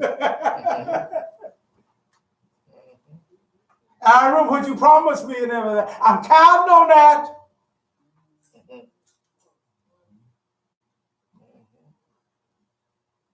See? I'm counting on that. Because, hey, can't win. You can see all you want. I listen to some of these guys talking, hey, they get a gun, I go get a gun too. They go get this and I can get that. Well, I asked about what happened here in Tulsa in the riot, race riot there in 1921.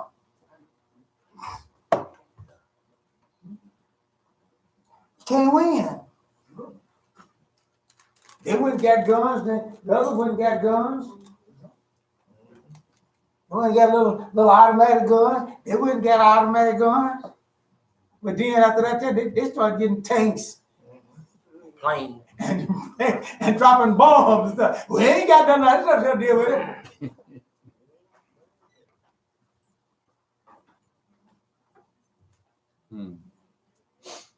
Now they got stuff now, hey, you go lock up in the place in the building and all that stuff there. They ain't got to send the guys in there to get you no more now. Sure ain't. Huh? Sure ain't. They got them robots now. Robot. They sent that little robot in there. Get that army guy in Dallas. That's a robot. Huh? After that guy in Dallas killed those two. Right.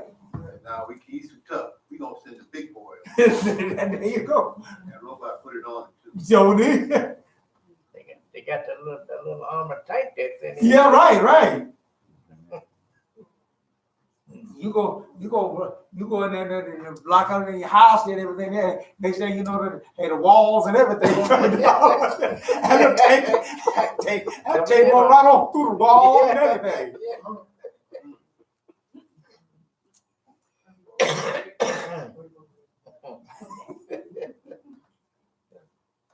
We gotta understand and gotta use. We got this situation brought on us here in America. God said, choose life, choose blessing or cursing.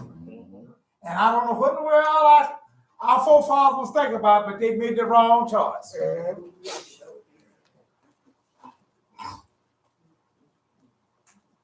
And that's how we in this situation. And this is the way you ain't gonna win until God says it's time to win. Amen. That's it. And you mess around and shoot one of their policemen and stuff like that, you know you might as well kiss it goodbye. Yeah. Yep, you messed up then. Cause you ain't gonna walk away from that there. You're gonna be carried away from that. Yep. That's the situation that we in there, folks. Until God changes those things. So Yaakov said, hey, I'm still at a disadvantage. I still don't. I'm counting on you. See? What else did he do? Start reading at the 13th verse there. 32.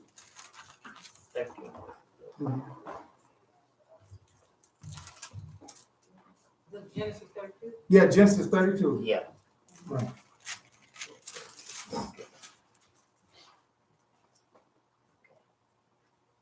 He stayed there that night. Then he crossed from among his. Then he chose from among his possessions the following as a present for Esau, his brother: 200 female goats and 20 males, 200 female sheep, and 20 males. 30 milk camels, and their goats, coat, 40 cows, and 10 bulls. Man, that wasn't expensive. Sure was. Expensive gift. Wow. 20 female dogs. No. I really. Yeah. That was expensive. Yeah.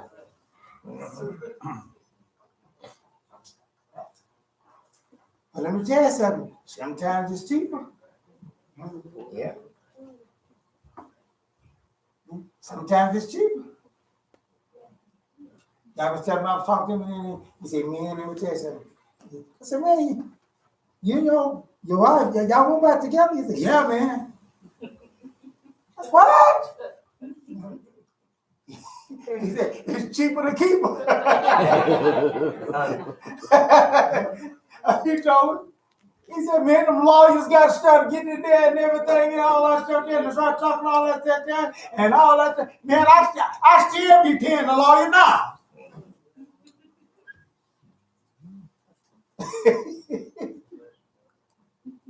He said, but I just might have put up with all this. Hey, it's cheaper for me to pull up that stuff from her than I have to put up with all that stuff. And I'm there, man. So he said, hey, let's go down and see if we can make a deal. Mm-hmm. I'm going to come up with a gift here and see if we can take care of this thing. Yeah. He's still trying to entreat him. Mind you, he did not have to do that. Because according to all the blessings and everything there, he had the controlling power.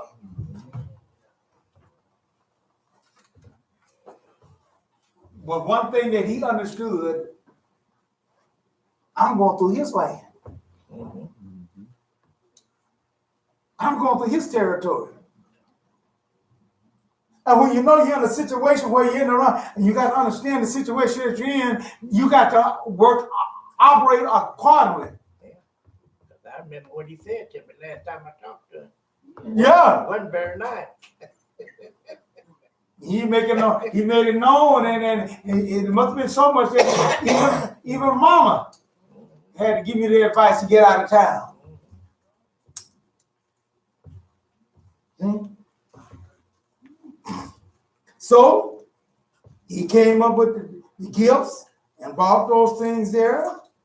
Read on. Okay. 20 milk camels. And Oh, that's no. You go and read that there, but it wasn't no cheap gift. Is what I want you to get. Okay. No, it wasn't. If you're gonna make a deal with somebody and all that, don't come up with that trying to the slimmest thing you can get by with, the slimmer you can get this here, but you can't have you now. No. You trying to make a deal here. Come up with something that you can kind of work with. Yeah. These things are wisdom we got to understand, dear folks. And they say, he threw it in the kitchen sink and tell them, get what you want. Yeah.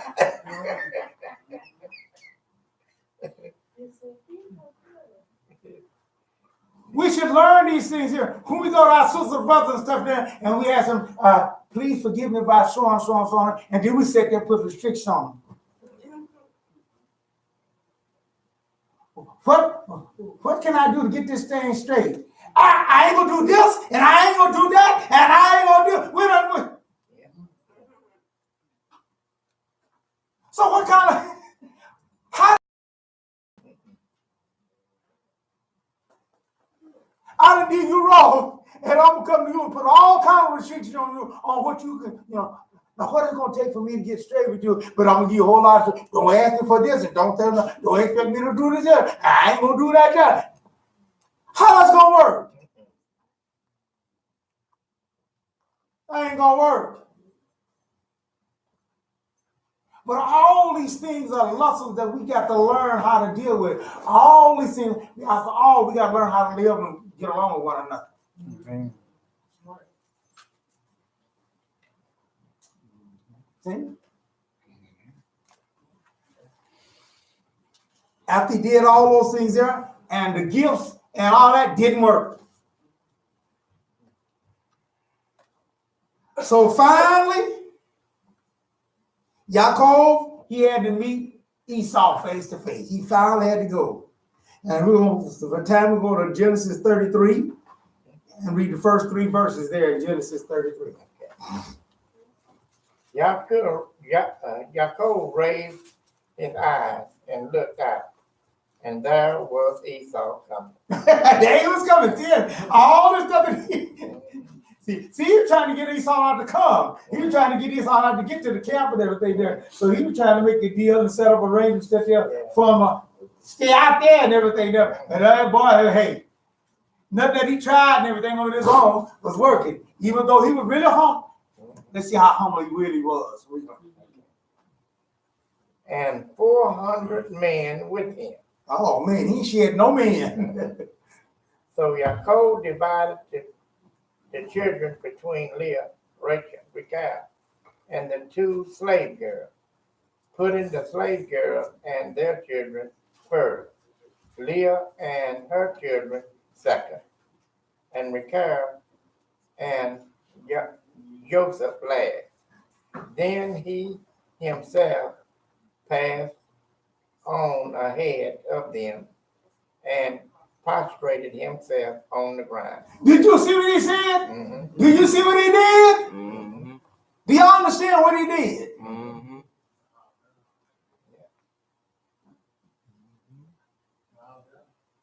He had them other wives and everything there, but you know, that number 1 wife. He kept the land. Yeah, that's right. Y'all seen that, didn't right? That's right. And then Raquel, she was like, hey, because that was number 1. Even though she wasn't number 1 in the marriage, but she was number 1 in the heart. Right? You understand that? But he married Leah first because he got tricked into it. But in his heart, everything there, Raquel, and he proved it out when he divided them all up. He said, you go there and you sit up here now and you be there. Rachel, Raquel, you and y'all stay back here. Because if things get to getting rough too rough and everything, you get around, y'all just have to kind of escape and get out of here. Then so he had to go forward. And then when he went forward, how did he act? He prostrated himself. Mm-hmm. He didn't walk up there. Boy, he went there by. I ain't doing that. I ain't gonna do nothing like that. Let me tell you, he didn't have to do that. No.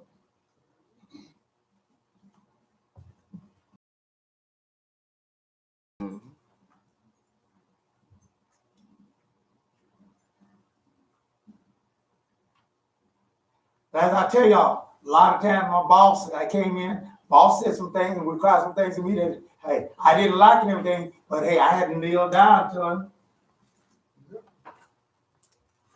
Not physically kneeling down, but I had to humble myself down and realize that he's the boss and I got to do what he say do.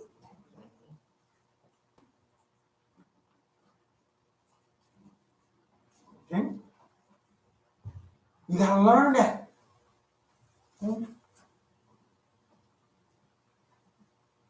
Therefore, he went and he kneeled down, bowed himself to him. What was that showing? Humility. Humbleness. Sean, I ain't coming to fight. I ain't coming to Friendship. I'm coming to want to get along with you. Peace. Yeah, there you go. Because I got more at stake than just me. Mm-hmm. I got my family, I got this and I got that. Like I say, these guys get up there and act crazy and all that and talk like, man, can't talk to me that way and everything, and jump up and talk to the boss in all kind of ways there and get fired from his job and then go home and his kids is hungry. bills need to be paid. Rent need to be paid. And they said up there, I'm looking for a job. I ain't got no.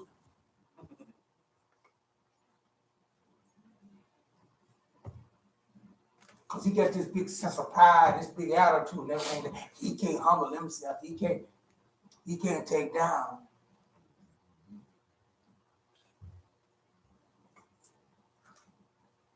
Yeah, folks, we got to understand some things. Situations come and those things there. Hey, you got to understand the situation that you're in and work appropriately. Not all the time being big and bad and ain't gonna take nothing.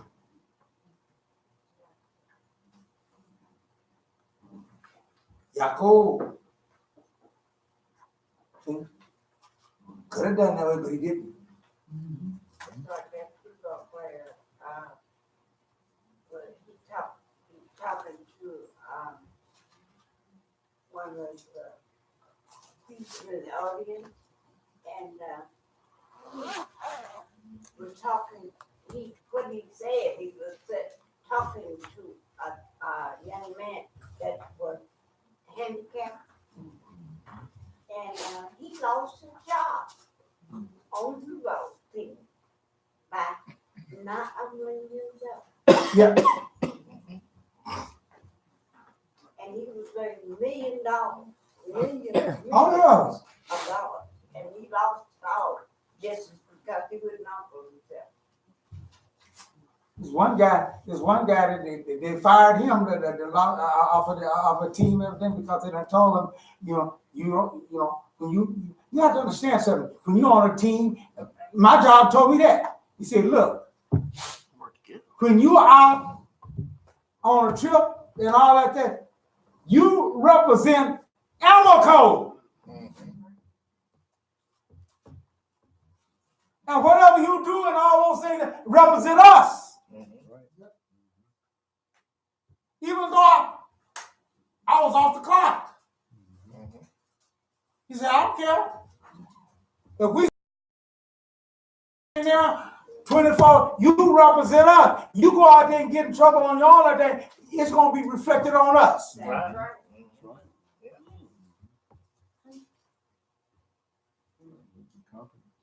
So they say, you go there and be careful what you do, be careful what you're doing all that, because you represent us. If you go around and get a bad mark on us, don't think you're going to get by with that.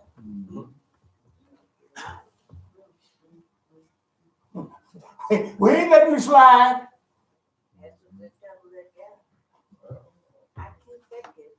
American Airlines says the same thing. Well, that's true. That's true. It God's people too, but I know that's what I'm talking about. They don't recognize it.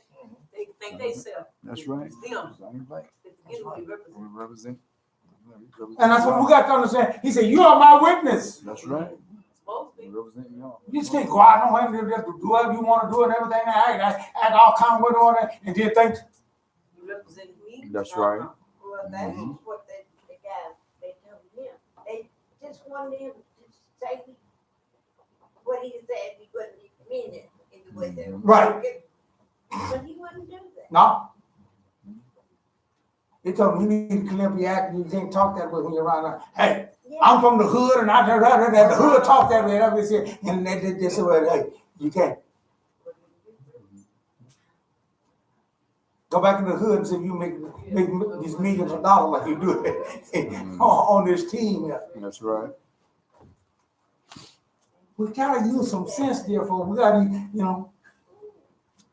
I know when they say when it comes to God and everything that God don't want us to use our 5 senses. Yes, He does.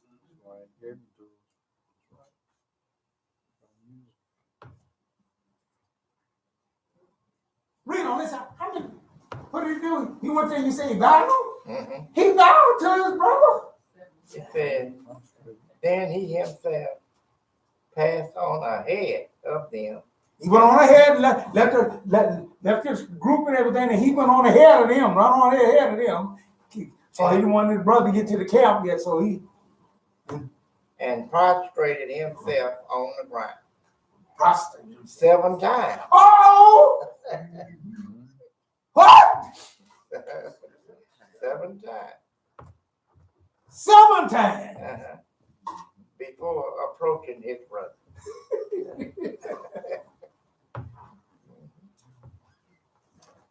We're gonna go ourselves that way.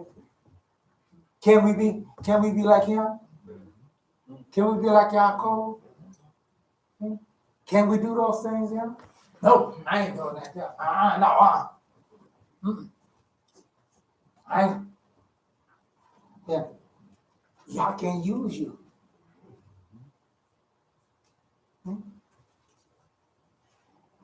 God said he deal with those who are a contrite and humble what?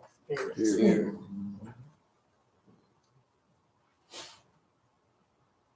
Because those are the ones that allow God to be magnified in what he does. Who get all bold and get all this and all that, this and that, you are taken away from God. Amen. Can we understand that and see that? Amen. I can see it. Yeah.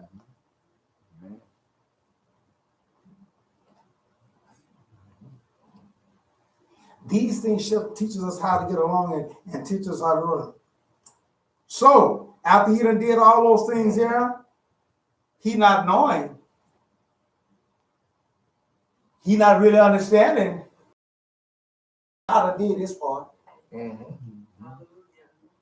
Y'all ain't forget his part. That's right. Even though he reminded of it, if you go to Genesis 28:15. You go to Genesis 28:15, and in the pact, in the promise that God promised him, God said, I'll be your protection.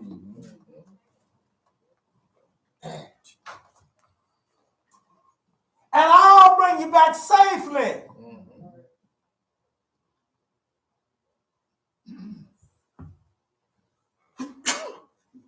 Go there and read, when you get a chance, go there and read that and stuff in there. And so God had already did his part. So he was there bowing and doing those things there. But God wanted to see how he gonna do. God, I just want you to see, God allows certain things to happen to see how you gonna handle it. See if you're gonna let my words reign in you. And what is those words that need to be reigning in all of us? Vengeance is mine. This is why we don't teach like those extreme Hebrew Israelite brothers going forth and doing all that stuff and all that. I don't go along with that stuff because we are peace and love. Right. And in teaching peace and love, we got to take down that y'all might do.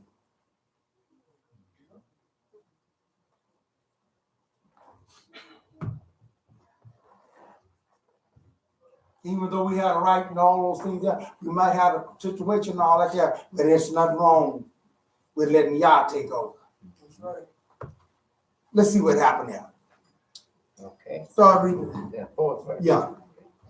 Esau ran to meet him, hugged him, threw his arms around his neck, and kissed him. Uh-oh! Esau come to hug him.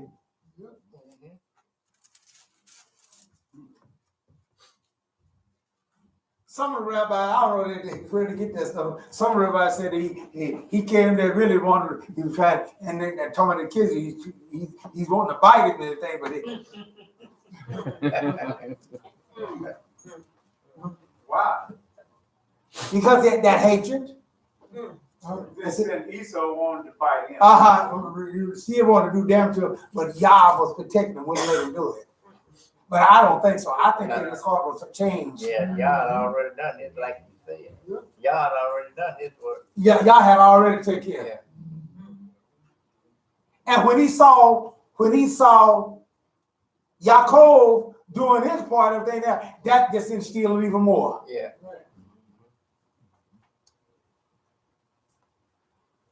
I remember yesterday I had with the police there and everything there, but and what he said did kind of hurt my feelings there and everything there, but I had that van there that stopped out there, and what had happened was that the gas engine didn't work right. And I thought I had gas in there and everything. Then I had ran out of gas. And I was up there holding up traffic, and it was hot too that day. I tell you, I was trying to get that thing started. It wouldn't start. I'm all frustrated about that. Then the police come in, he frustrated and everything because the camera bagging all up. They going out there. Get this piece of junk out there.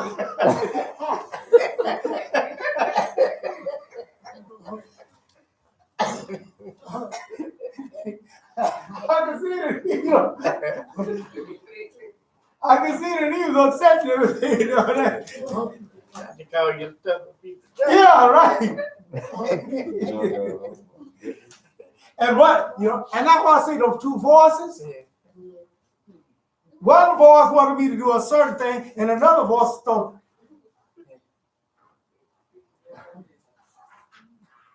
he ain't got no business to call your car no piece of junk and all that. And they're like, you ought to give me a piece of your mind. You ought to cuss him out, dog.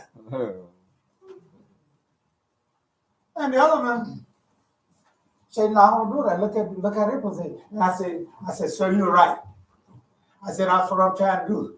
Get this thing out. I said, I don't know what the world was going on with it. And when I didn't retaliate against him or anything, then that changed his attitude. He said, well, what do you think is the problem? I said, I don't know. I said, it just won't start and everything. He said, well, you think that gas in it? Do you know that policeman got some gas? If I would have antagonized him and went on, he wouldn't have done nothing. He'd probably give you a ticket. he probably took me to jail, had my car towed. Then I would have had to pay a toll to go get the car and the bond and get out of jail.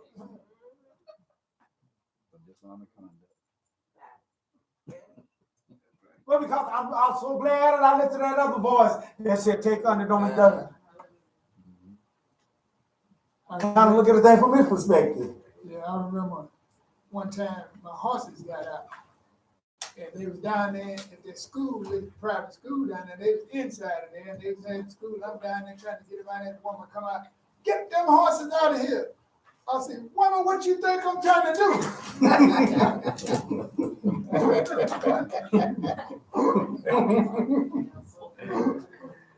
She gave me mad because it was raining too. Well, we like to call our stuff a piece of junk. We don't want nobody else to call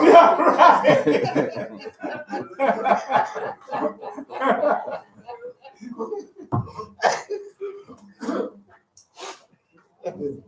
But, he went for, and so we see that brothers got united. He did those things there, and they got united. God had did his part, and that's all you see. God will do his part, yet still it doesn't prevent us from doing our part to represent our God and to do those things there and not go aggravate up the situation. See?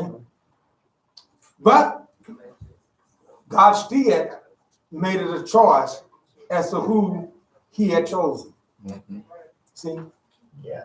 Even though he did those things, even though he united back, we're going to go to Obadiah, first chapter there. Start reading the 15th verse there, Obadiah. And we're going to see that God do make a choice, and he has set those things all up. But yet still, there are things that happen to us. As the one, I think one of the brothers said here, even though there are, some trials must come. Some bad things happen to us.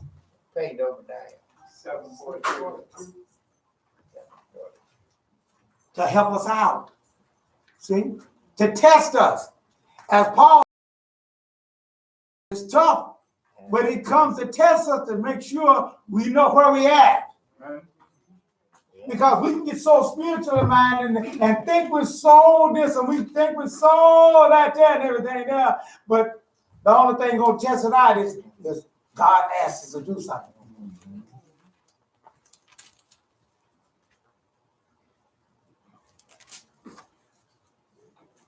Abraham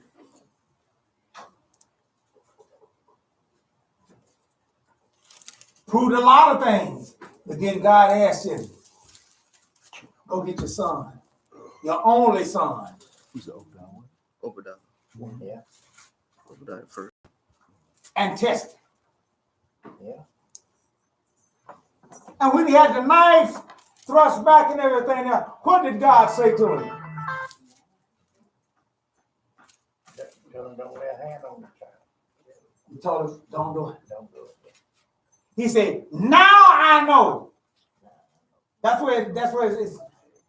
Yeah. You mean to tell me God didn't know ahead of time?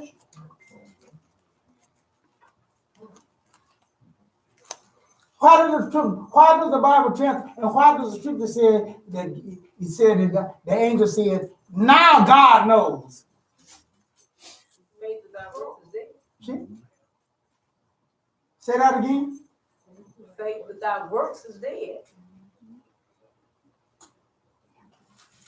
That is the proof. That's what he was saying. Mm-hmm. You have just proved what God thought about you all along. You just proved what God understood and knew about you. We have to prove those things, dear folks. Amen. Amen. Oh, everybody talking about, oh, I love God more than anything. Yeah. Your obedience. Words is easy. These people draw nigh to me with their lips. Amen. Amen. But their heart is far away from me. How does God know the difference between your lip service and your heart and how you really is? Right. By your actions. Right. It's easy to say something with your lips. It speaks more than what you say.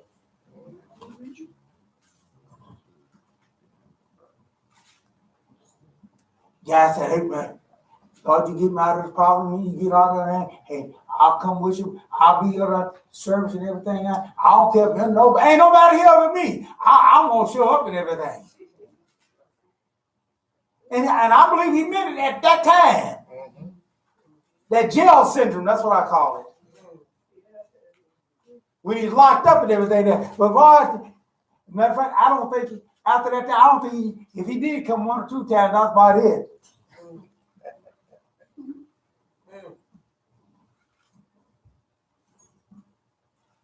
You gotta prove those things. But what does Obadiah say? What did the prophet say years later? Obadiah. 1:15. Start at the 15th verse. For the day of Adonai is near for all nations. As you did, it will be done to you. Your dwelling will come back on you, on your own head. Your dealings. Yeah. Right. Your dealings will. But just as you have drunk on my holy mountain, so will all the nations drink in turn. Yes, they will drink and gallop it down, and be as if they had never existed.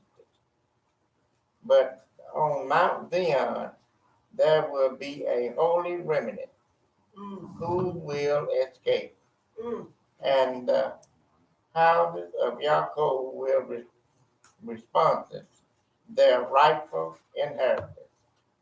The house of Yaakov will be a fire, and the house of Joseph a flame, sitting aflame and consuming the stubble which is the house of Esau.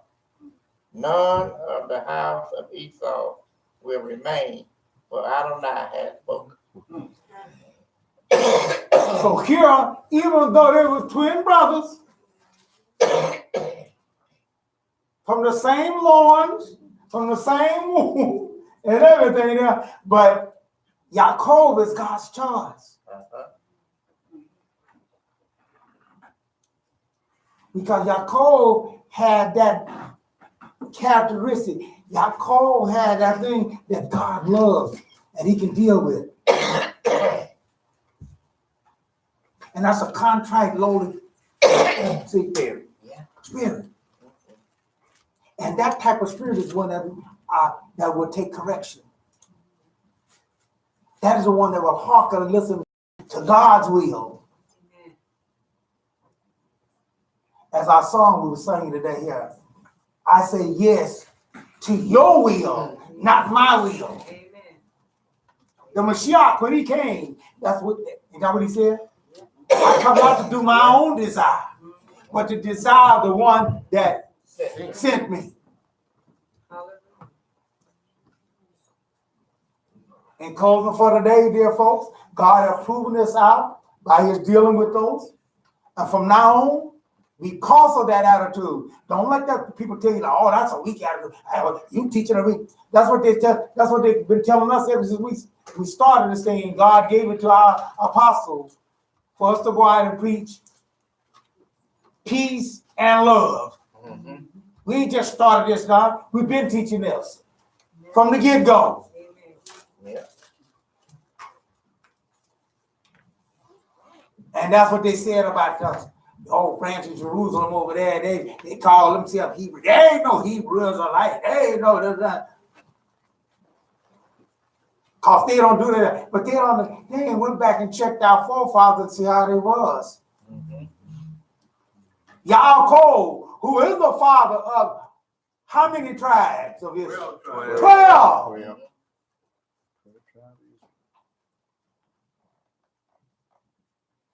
He humbled himself. And he certainly wasn't like me. That's because the Israelites they did was a bunch of wanted to eat. They ain't been around no true Israelites. Because when they get around true Israelites, then they too strict for me. Uh-huh. Yeah. Uh-huh. They can't take it. Can't take it.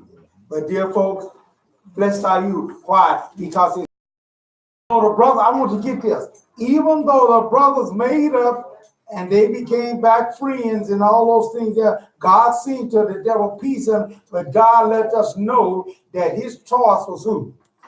Israel. Not Esau. Israel. Amen.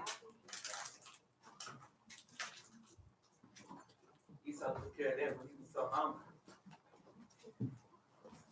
Whatever the situation is with God, you better get with God, friend, because that's the only way it's going to work out. Man. Okay? It's not going to work out any other way.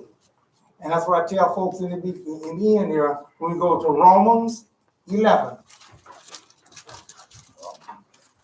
Romans 11. This is the Israel I'm talking about now. I ain't talking about these other Israelites. I ain't talking about these other folks. I ain't even talking about the dates of the Torahs and all that, which we will read as we go through that too. They were Israelites too. Yeah. But they weren't like our father. Yeah, they wasn't like our father. He had a couple of sons too that made him stink in the land. Because they was hotheads. Yep. What did it say there in Romans 11, starting at the 25th verse? Okay. For brothers, I want you to understand this truth, which God formerly concealed, but has now revealed, so that you won't imagine you know more than you actually do. It is that stoniness to a degree has come upon Israel until the Gentile world would come in its fullness. And that it is in this way that all Israel will be saved. All right. Why? because Israel was God's choice. Yeah. And we gotta go, we gotta go along with God's choice. Whether you like it or not, whether you don't, hey. That's what makes us special above all other way, is because we're God's choice. Not because of our color.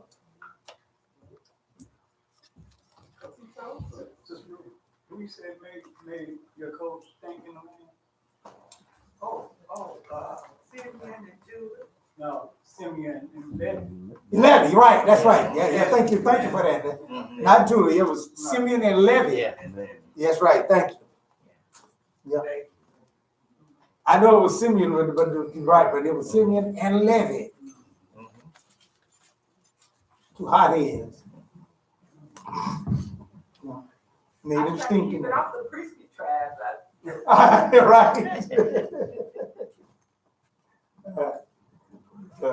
But here, he says that in this way, when you become Israel, when you become the Israel like your father, Yaakov, whose name was changed to Israel, all Israel, all them that will be saved. And got that other son right. Hey, no, they're gonna perish like the rest of them. In closing for the day, as Esau saw, and that's why he changed his mind, and he met his brother, and he greeted his brother and everything. God is the one that Changed his mind. That's right. So as Esau saw, all the nations of the world will know Yah's choice. That's why they're going to have to come into him, because God's going to teach all of them. God's choice is Israel, Yaakov, the house of Yaakov. And if we don't like it, you just made a bad choice. This closes out our Parashah for this week here. That may Yah bless us. May we learn from these things. Always dealing with us of learning us how to get along with our God and what He expects of us. And let me tell you something, dear folks. It takes more than just our brain power and all those things there for us to be able to do those things. If God's Spirit is not dwelling with us, you ain't gonna be able to do it. That's right. Amen. You ain't gonna be able to do it. Can't do it. Therefore, we got to say yes to His will.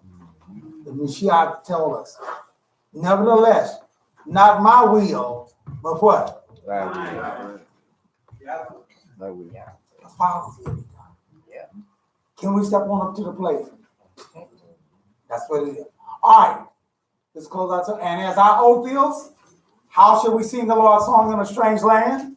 If I forget Jerusalem, let my right hand give a kind. If I remember thee, let my tongue cleave to the roof of my mouth.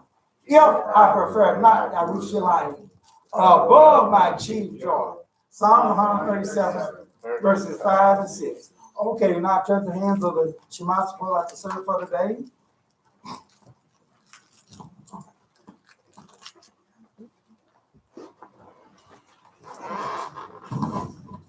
Parashah again. Prayer stirs to take up the tithes and offering.